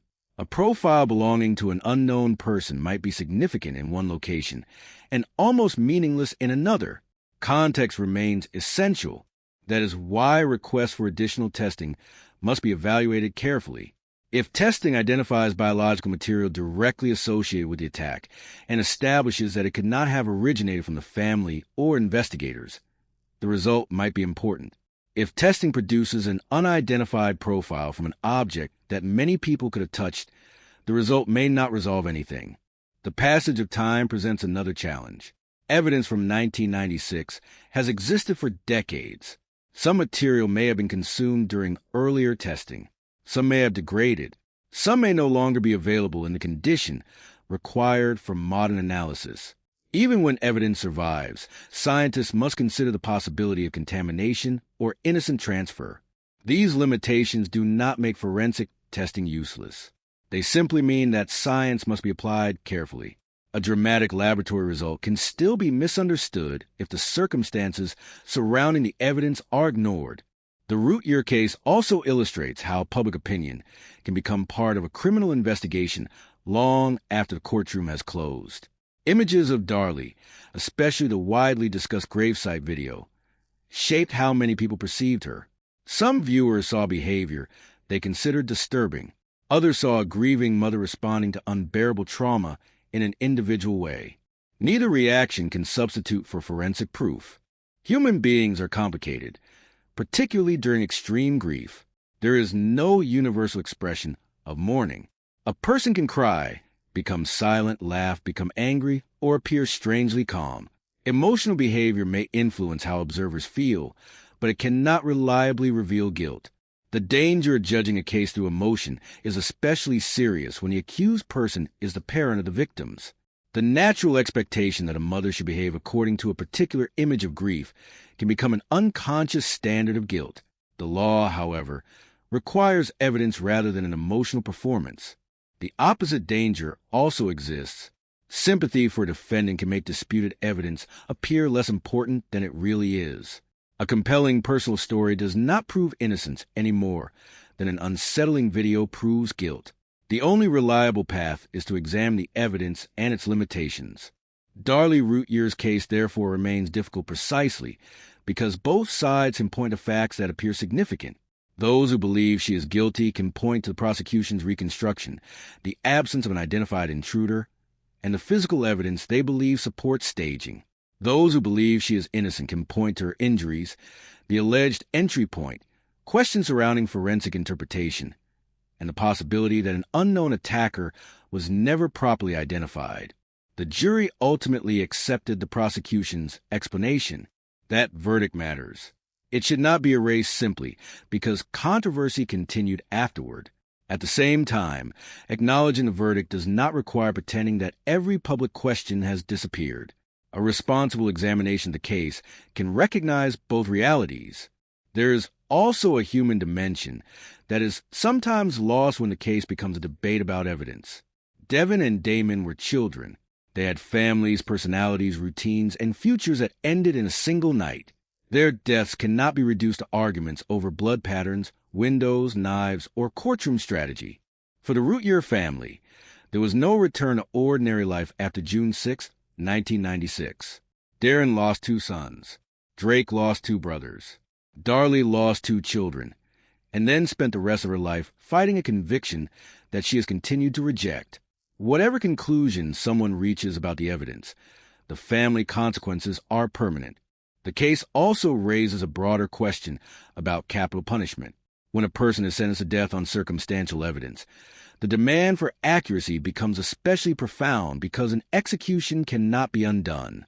That does not mean circumstantial evidence is inherently insufficient. It means that every uncertainty deserves serious examination before the ultimate punishment is carried out.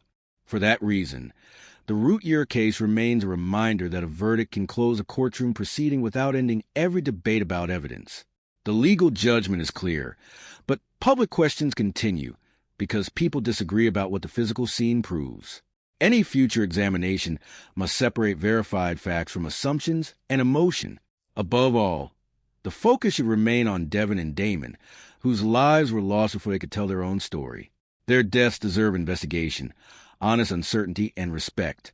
Whether history confirms the original reconstruction or challenges it, the search for truth must remain more important than certainty. The investigation eventually reached a point where suspicion was no longer centered on an unknown intruder, but directly on Darlie Routier. What had initially appeared to be a terrifying home invasion was now being interpreted by investigators as something entirely different. According to prosecution, there had never been a mysterious stranger moving through the house that night. Instead, they argued that Darlie herself had attacked her 2 sons and then attempted to create a false explanation for what had happened. This accusation transformed every detail of the case. The question was no longer simply who could have entered the house, but whether the evidence supported the claim that Darlie had been responsible for the deaths of Devin and Damon. Darlie was charged in connection with the deaths of her 2 young sons. The case immediately attracted extraordinary public attention, partly because of the nature of the crime and partly because Darlie was the mother of the children who had been killed. The prosecution's theory presented a deeply disturbing explanation. Darlie had allegedly committed the attack herself and then attempted to make investigators believe that an unknown man had entered the house. The defense strongly rejected that interpretation. From their perspective, there was no direct evidence proving that Darlie had killed her children.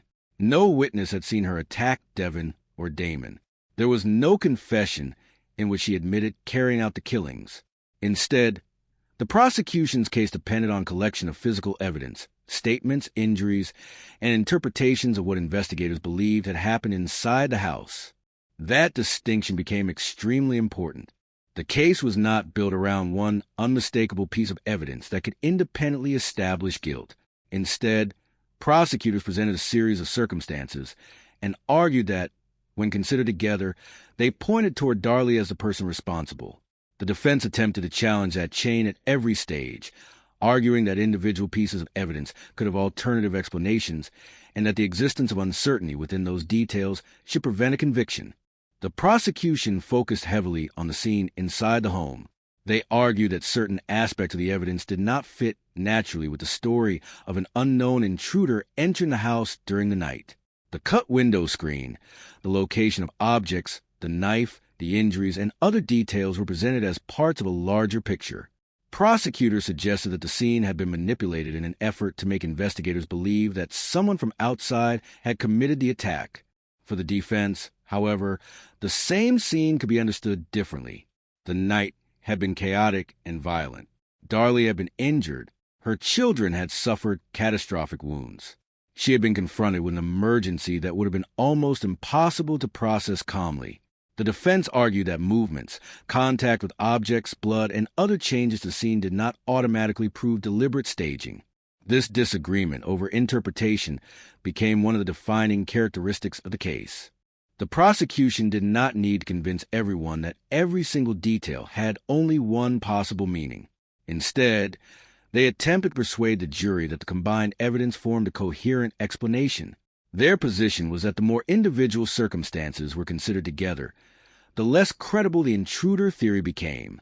The defense, meanwhile, sought to demonstrate that the prosecution's interpretation was not the only possible interpretation. If an important piece of evidence could reasonably fit more than one explanation, the defense argued, then it could not necessarily establish guilt by itself. The emotional dimension of the case also became impossible to separate from the legal proceedings. Darlie's behavior after the deaths attracted intense public attention. A video recorded at the cemetery after the children's funeral became particularly controversial.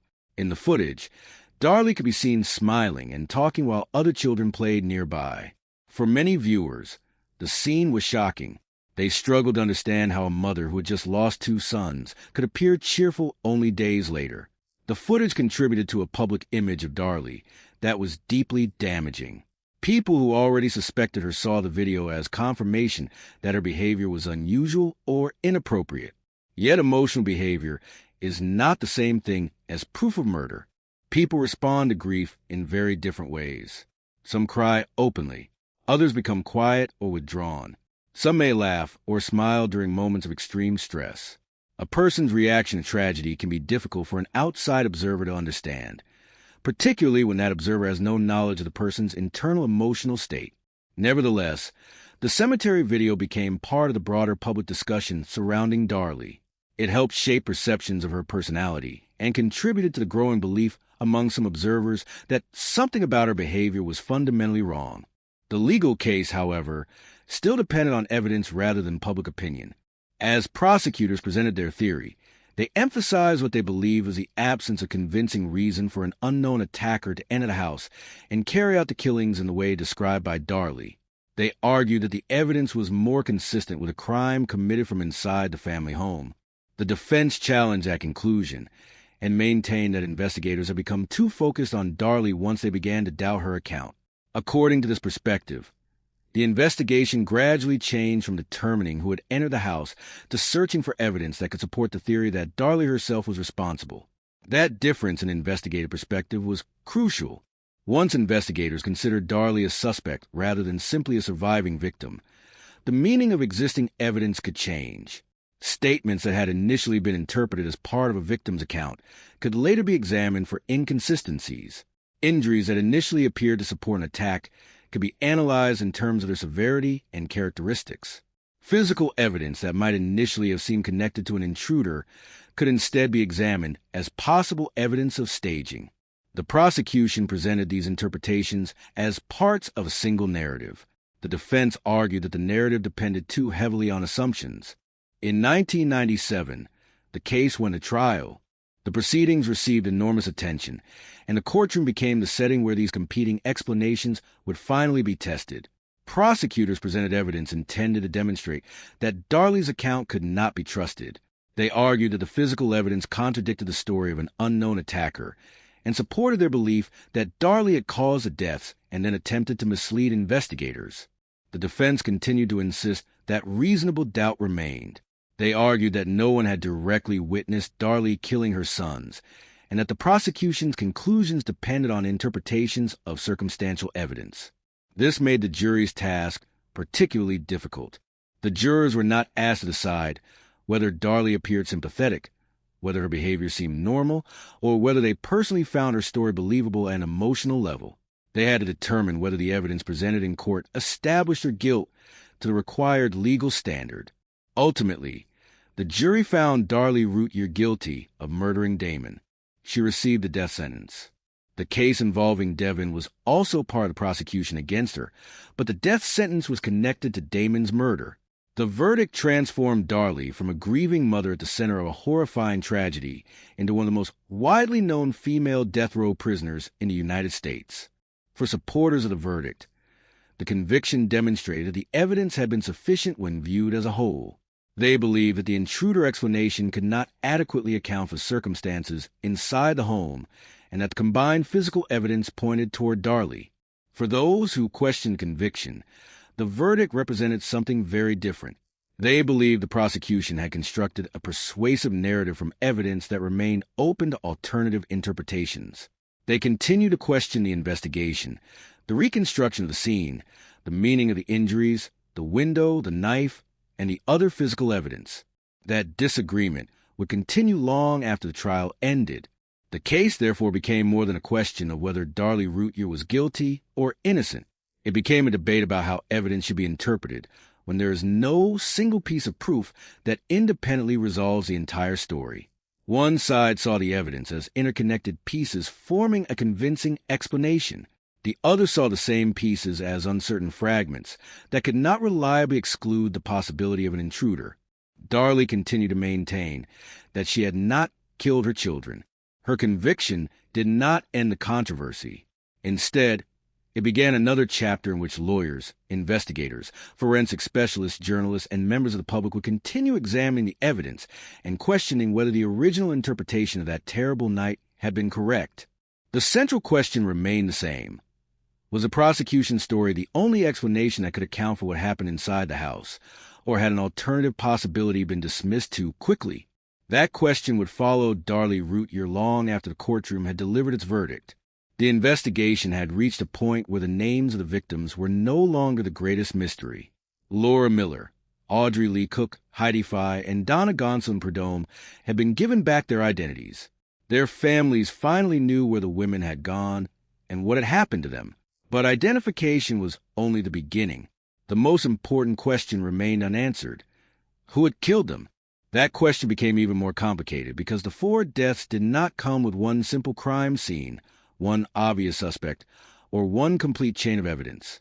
The women disappeared at different times, lived different lives, and were found in circumstances separated by years. Yet their bodies were discovered within the same general rural area around Calder Road, a place that in the 1980s was isolated enough to hide a terrible secret. For investigators, geography was impossible to ignore. A person could not simply leave a body in such a remote area by accident. Someone had to know where the roads led, where the land became difficult to access, and where another person was unlikely to appear. That did not prove that a single killer was responsible for every death, but it created a connection strong enough to keep the cases together in the minds of investigators. For the families, those years were not an abstract timeline. They were years of uncertainty. A missing person case does not provide the finality of a death certificate. Instead, families live between hope and fear. They wonder whether a phone call might come, whether a stranger might recognize a photograph, or whether a new piece of information might suddenly explain everything. Technology has changed that search dramatically. When Laura and the other women disappeared, investigators did not have the tools that exist today. DNA analysis was far more limited. Genetic genealogy did not exist as a practical investigative method. Digital databases were primitive or non-existent. A badly preserved body could remain unidentified for decades because there might simply be no usable method for connecting remains to a family. That changed in the 21st century. Audrey Lee Cook is one of the clearest examples. For more than 30 years, the woman found near Calder Road was known only as Jane Doe. Her family did not know that she was dead, and investigators did not know her real name. Then advances in DNA and genetic genealogy helped identify her in 2019. Donna Prudhomme's story followed a similar path. Her remains were discovered in 1991, but her identity was not confirmed until 2019. More than a quarter of a century had passed between discovery and identification. These breakthroughs demonstrate something essential about cold cases. Time does not always destroy evidence completely. Sometimes it changes the tools available to investigators. A clue that was meaningless in 1986 can become valuable decades later when technology makes it possible to compare, analyze, or connect information that investigators could never examine before. But identifying a victim does not automatically identify a killer. That distinction is at the heart of the Texas killing fields investigation. Modern forensic science can tell investigators who a person was. It can reconstruct family relationships. It can connect records. It can sometimes establish where someone lived or when they disappeared. But those discoveries do not necessarily reveal who committed the murder. That is why the investigation remains open. One of the most important developments came in 2026 when James Dolph Elmore Jr., 61, was indicted in Galveston County in connection with the death of Laura Miller and evidence related to Audrey Cook. Prosecutors alleged that Elmore had information concerning Laura's death and had been involved in conduct connected to evidence in the cases. The development was significant because it represented a new legal step after more than 40 years. But an indictment is not a conviction. The allegations against Elmore still have to be proven in court, and they cannot be presented as an established finding of guilt. The case also involved Clyde Edwin Hedrick, a longtime person of interest in the Calder Road investigations. Prosecutors had been preparing to pursue charges involving Hedrick, but he died in 2026 before the case could proceed against him. His death meant that one possible path toward answering the family's questions disappeared before it could be tested in court. Yet investigators continued examining information associated with him. That is another characteristic of the Texas Killing Fields case. The investigation has never been a straight line from disappearance to arrest to conviction. It has moved through decades of uncertainty, changing technology, new witnesses, old records, and people who carried information for years before deciding to share it. For the families, that can be both encouraging and painful. A new lead offers hope, but it can also reopen wounds that never completely healed. Every new name raises a possibility that an answer may finally be close. At the same time, every unproven theory creates another period of waiting. There is also a larger question that may never have a simple answer. How many victims are actually connected to the area?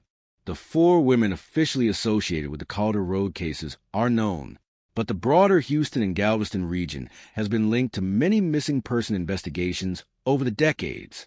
Some cases may have no connection at all. Others may share circumstances that deserve closer examination. Without sufficient evidence, however, it is impossible to place every disappearance into the same category. That is why responsible investigators must separate possibility from proof. The Texas Killing Fields is frightening not because every mystery has been solved, but because so many questions remain open. For women have names again. For families have answers that once seemed impossible to obtain. Yet the central question remains. Who took them? Who killed them? And why were their bodies left in those isolated places? Perhaps the most haunting possibility is that someone responsible for one or more of these deaths knew the landscape better than the people searching for the victims. The killer may have understood that the roads were quiet, that the fields were difficult to reach, and that time would work in their favor. For decades it did, but time also changed the investigation. DNA became more powerful. Genetic genealogy gave unidentified victims their names. Digital records allowed investigators to reconstruct movements and relationships. Families refused to stop asking questions. Investigators returned to evidence that had once seemed exhausted. The fields themselves have changed as well. Roads, houses, businesses, and development have transformed the landscape. The isolated environment of the 1980s is no longer exactly the same, yet the memory of what happened there remains. Today, there is an effort to remember the victims not only through the language of crime, but through the language of healing. The area associated with the killing fields has inspired memorial efforts intended to honor the women rather than define them by the way they died. That distinction matters. Laura was not simply a body found near Calder Road. She was a 16-year-old girl with a family, plans, fears, friendships, and a future that was taken from her. Audrey was not simply Jane Doe. She had a name, a job, places she had lived, and people who loved her. Donna was not simply unidentified remains. She was a mother trying to rebuild her life, and a sister's loved one who vanished without explanation. Heidi was not simply another entry in a cold case file. She had a life before she disappeared, and her family spent years searching for answers. Remembering them as individuals is perhaps the most important thing the investigation can accomplish while the search for the killer continues. Because the Texas killing fields are not really about empty land. They are about 4 lives interrupted, for families forced to wait, and a mystery that survived for decades. The identities have been recovered. The evidence is being reconsidered. New legal developments have appeared, but the final answer has not yet arrived. And until the person or people responsible are conclusively identified and held accountable, Calder Road will remain more than a location on a map. It will remain a place where the past continues to demand answers from the present. The investigation is still alive because the questions are still alive. And somewhere inside the records, the memories, the evidence, and the landscape, investigators are still looking for the missing piece that could finally explain how 4 women disappeared into the same darkness, and whether one person was waiting there for them. The story of the Texas killing fields does not end with a dramatic arrest, a courtroom confession, or a final explanation. It ends, at least for now, with something more complicated. For women whose identities have been recovered, families who finally know what happened to their loved ones, and an investigation that continues to ask questions that have survived for more than 4 decades. The name Texas killing fields can make the case sound like one enormous crime committed by one invisible predator. The reality is more uncertain. The term refers to a broad area along the Interstate 45 corridor, especially the rural land around Calder Road in League City.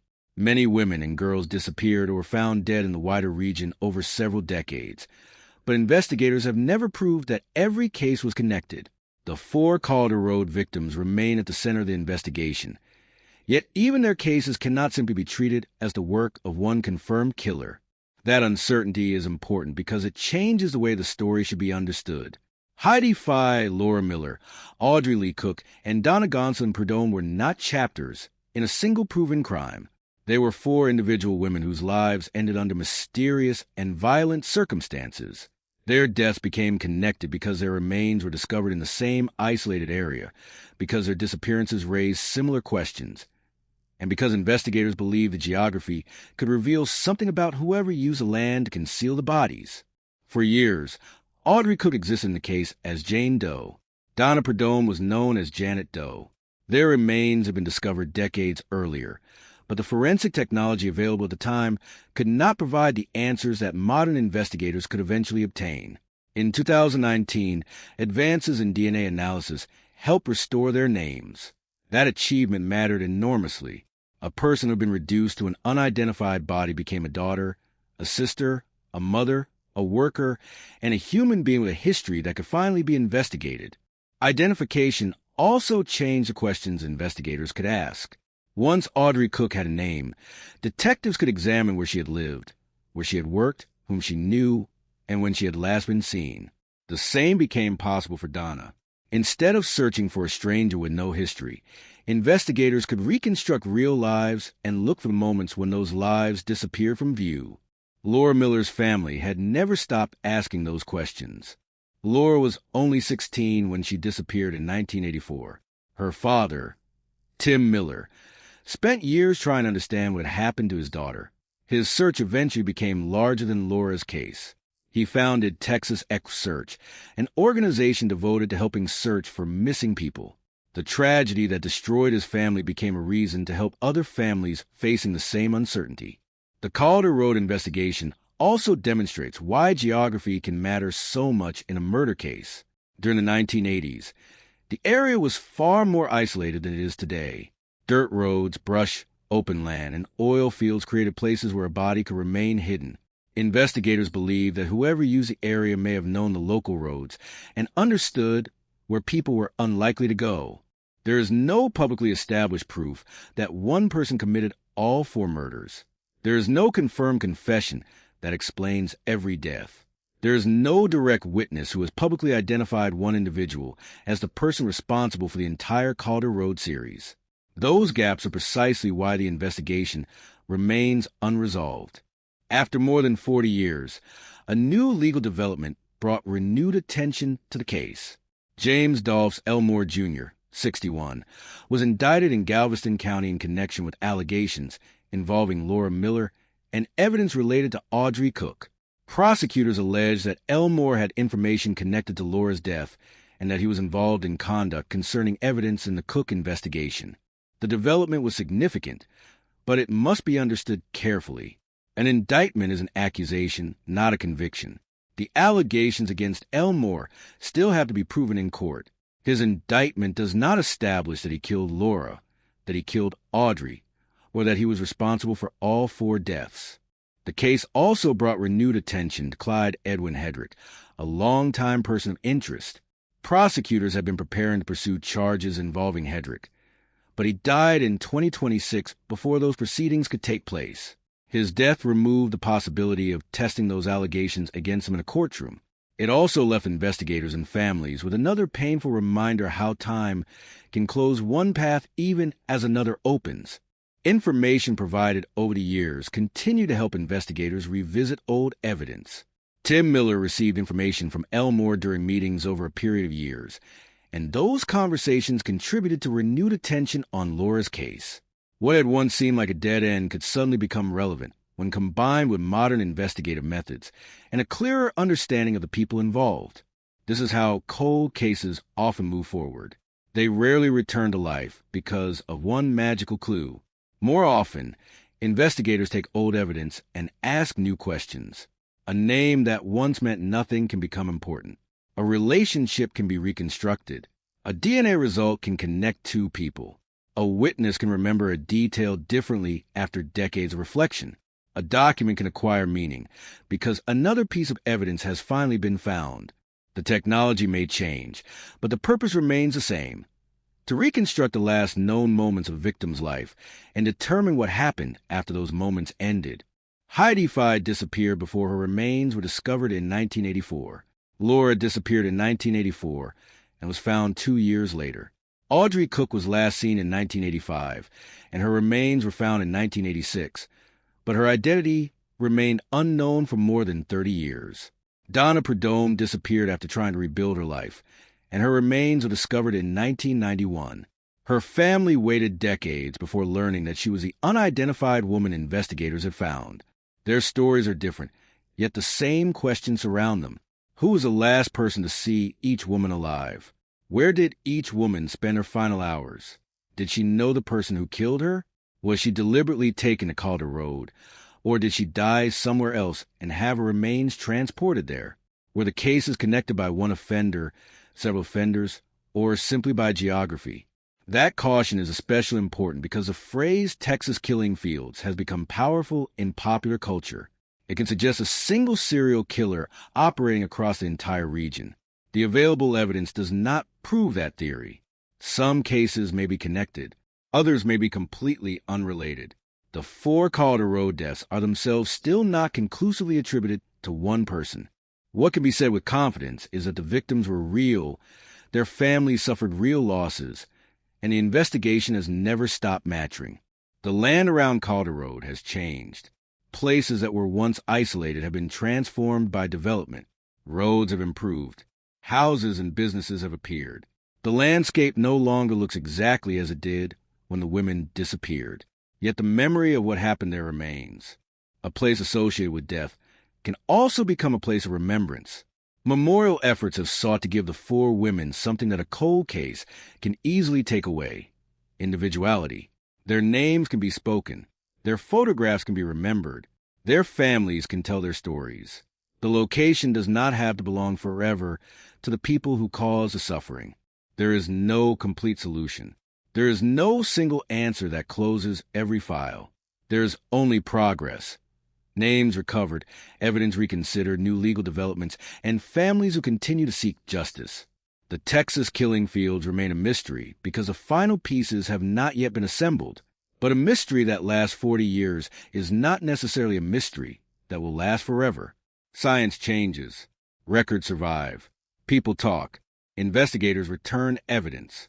New generations inherit old questions, and sometimes discover answers that earlier generations could not reach. For Heidi, Laura, Audrey, and Donna, the goal is not simply to know that they died. Their families have already carried that terrible truth.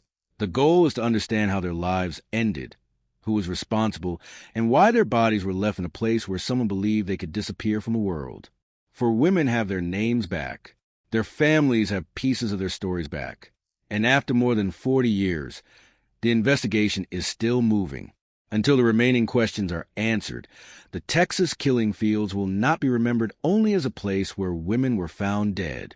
It will be remembered as a place where families refused to forget them, where science eventually gave names to the nameless, and where the search for justice continued long after most people would have stopped looking. The story is not finished. It is simply waiting for the final truth. For the families, justice means learning truth, correcting uncertainty, and ensuring that the women are remembered for who they were rather than only how they died and why they mattered to those who loved them. For more than 4 decades, the name Texas Killing Fields has carried an image of darkness, isolation, and unanswered questions. But the final chapter of this story should not belong only to the people who disappeared or to the person who may have harmed them. It should also belong to families who refuse to let their loved ones become forgotten, and to the investigators who continue returning to evidence that seemed silent for years. The 4 women at the center of the Calder Road investigation were not simply names in a case file. Heidi Fye had a family and a life in League City before she disappeared. Laura Miller was only 16 years old when she left home to make a phone call and never returned. Audrey Lee Cook had worked and lived in several places around the Houston area. Donna Gonsolin Prudhomme was a mother who had been trying to rebuild her life after a difficult marriage. Each woman had a different story, yet all four eventually became connected by the same isolated landscape. The land around Calder Road was very different in the 1980s from what people see there today. There were dirt roads, brush, oil fields, empty stretches of land, and places where a person could disappear from view. Someone familiar with the area could understand which roads were rarely used and which places were difficult to reach. Someone unfamiliar with the region might not even know those places existed. That does not prove that one killer was responsible for every death. It does, however, explain why investigators continue to examine the cases together. The FBI has never established that every body discovered along the broader Interstate 45 corridor belonged to victims of one offender. The phrase Texas killing fields describes a much larger collection of disappearances and deaths, and different cases may have different explanations. Even within the four Calder Road cases, investigators have not publicly established one person as a confirmed killer of all four women.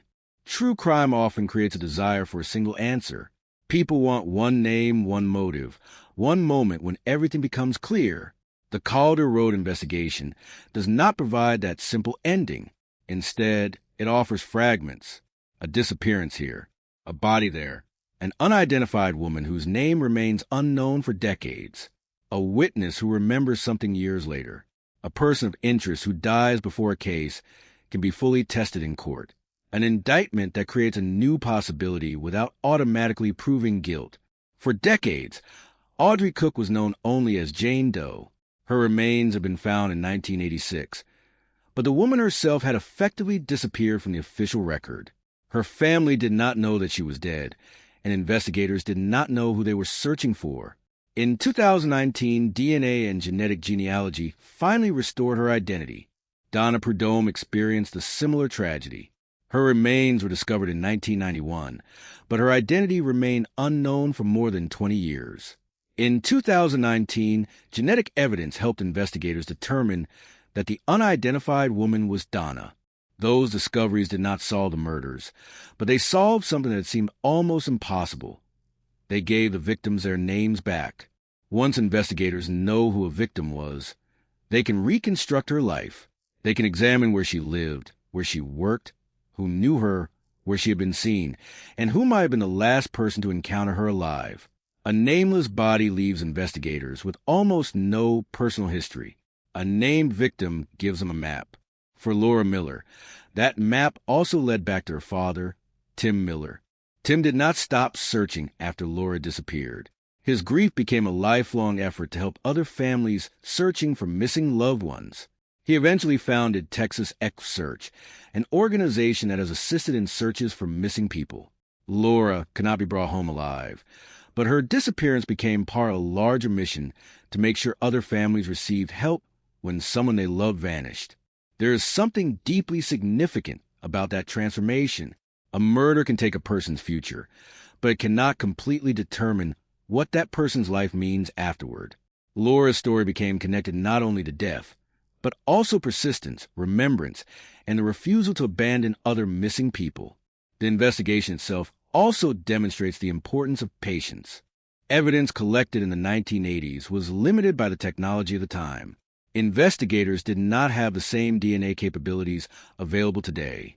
They could not use modern genetic genealogy to identify an unknown victim through distant relatives. Records were harder to connect, and information that seemed insignificant could remain buried in paper files for years. A biological sample can sometimes be tested again. A family relationship can reveal an identity. A database can connect information that investigators could not connect decades earlier. A conversation that once seemed unimportant can become significant when new evidence gives it context. In 2026, the Calder Road investigation received another major development. James Dolphs Elmore Jr., 61, was indicted in Galveston County in connection with allegations involving Laura Miller and evidence related to Audrey Cook. Prosecutors allege that Elmore provided information connected to Laura's death and was involved in conduct concerning evidence in the Cook investigation. The development is significant, but it must be described carefully. An indictment is an accusation, not a conviction. The allegations against Elmore still have to be proven in court. His indictment does not establish that he killed Laura, that he killed Audrey, or that he was responsible for all 4 deaths. The same caution applies to Clyde Edwin Hedrick, a longtime person of interest in the investigation. Prosecutors have been preparing to pursue charges involving Hedrick, but he died in 2026 before those proceedings could take place. His death ended the possibility of testing those allegations against him in the courtroom. For the families, that kind of development can be emotionally complicated. A new suspect can bring hope that the truth is finally approaching. But when a suspect dies or when an allegation remains unproven, uncertainty returns. After decades of waiting, another unanswered question can feel almost as painful as the original disappearance. The 4 women remain the clearest reminder of why it must continue. Heidi, Laura, Audrey, and Donna had different lives, different ages, and different circumstances. There is no public evidence establishing that they all knew each other or shared a common relationship. Their connection is a place where their remains were discovered and the possibility that their deaths may be linked. The central questions, therefore, remain open. Who killed Heidi Fye? Who was responsible for Laura Miller's death? Who killed Audrey Cook? Was one person responsible for all 4 deaths, or did several offenders use the same isolated landscape for different reasons? And are there other victims whose stories have not yet been connected to the Calder Road investigation? Those questions are not answered simply by calling the area the Texas Killing Fields. A name can describe a mystery, but it cannot solve one. The area once associated almost entirely with death has inspired efforts to create a place of remembrance. The idea of changing the meaning of the location from killing fields to healing fields reflects a desire to move the focus away from the person who caused the suffering and toward the people who were lost. A killer, even when identified, should not become the most important character in the story. The victims should. Laura should be remembered as a 16-year-old girl with a family and a future, not only as a teenager whose remains were discovered near Calder Road. Audrey should be remembered as Audrey Cook, not as Jane Doe. Donna should be remembered as a mother and a woman who was trying to begin again, not as an unidentified body. Heidi should be remembered as a person whose life mattered before her disappearance and whose family continued to carry her memory afterward. Giving them their names back was not the end of justice. It was the beginning of it. Justice can mean a conviction, but it can also mean truth. It can mean finding out where someone went, identifying remains, correcting a record, answering a family's questions, and making sure that a person is no longer described only by the circumstances of death. The Texas Killing Fields remain unresolved, but unresolved does not mean forgotten. More than 40 years have passed since Heidi disappeared. Decades have passed since Laura was found. Audrey and Donna waited more than 30 years for their identities to be restored. The people who loved them waited too. As of 2026, the case still contains unanswered mysteries, unproven theories, and legal developments that have not yet produced a final verdict. The possibility of one offender remains, but the possibility of multiple offenders cannot be dismissed. The broader group of cases along Interstate 45 remains even more complicated, and perhaps that is the honest ending the story deserves. Not a convenient answer, not a dramatic claim that every mystery has been solved, but a recognition that 4 women once lived ordinary lives, disappeared under extraordinary circumstances, and were eventually brought back into the world through persistence of their families and investigators. Their names are known. Their stories can be told. And somewhere beyond the headlines, the legal filings, and the frightening nickname given to a piece of Texas, the search for accountability continues. The past has not disappeared. It remains in the records, in the memories of families, in the evidence preserved for future testing, and the questions that investigators still carry. The Texas Killing Field became a symbol of what can happen when isolation, violence, and time come together. The hope now is that it can become a symbol of something else: persistence, science, memory, and the belief that even after 40 years, a missing name can be recovered, a forgotten victim can be remembered, and a family can still receive an answer. But the search has not ended. And until it does, Heidi Fye, Laura Miller, Audrey Lee Cook, and Donna Gonsolin Perdone will remain at the center of the story, not as anonymous victims of a terrifying place, but as 4 women whose lives mattered, whose families never stopped caring, and whose unfinished stories continue to demand the truth.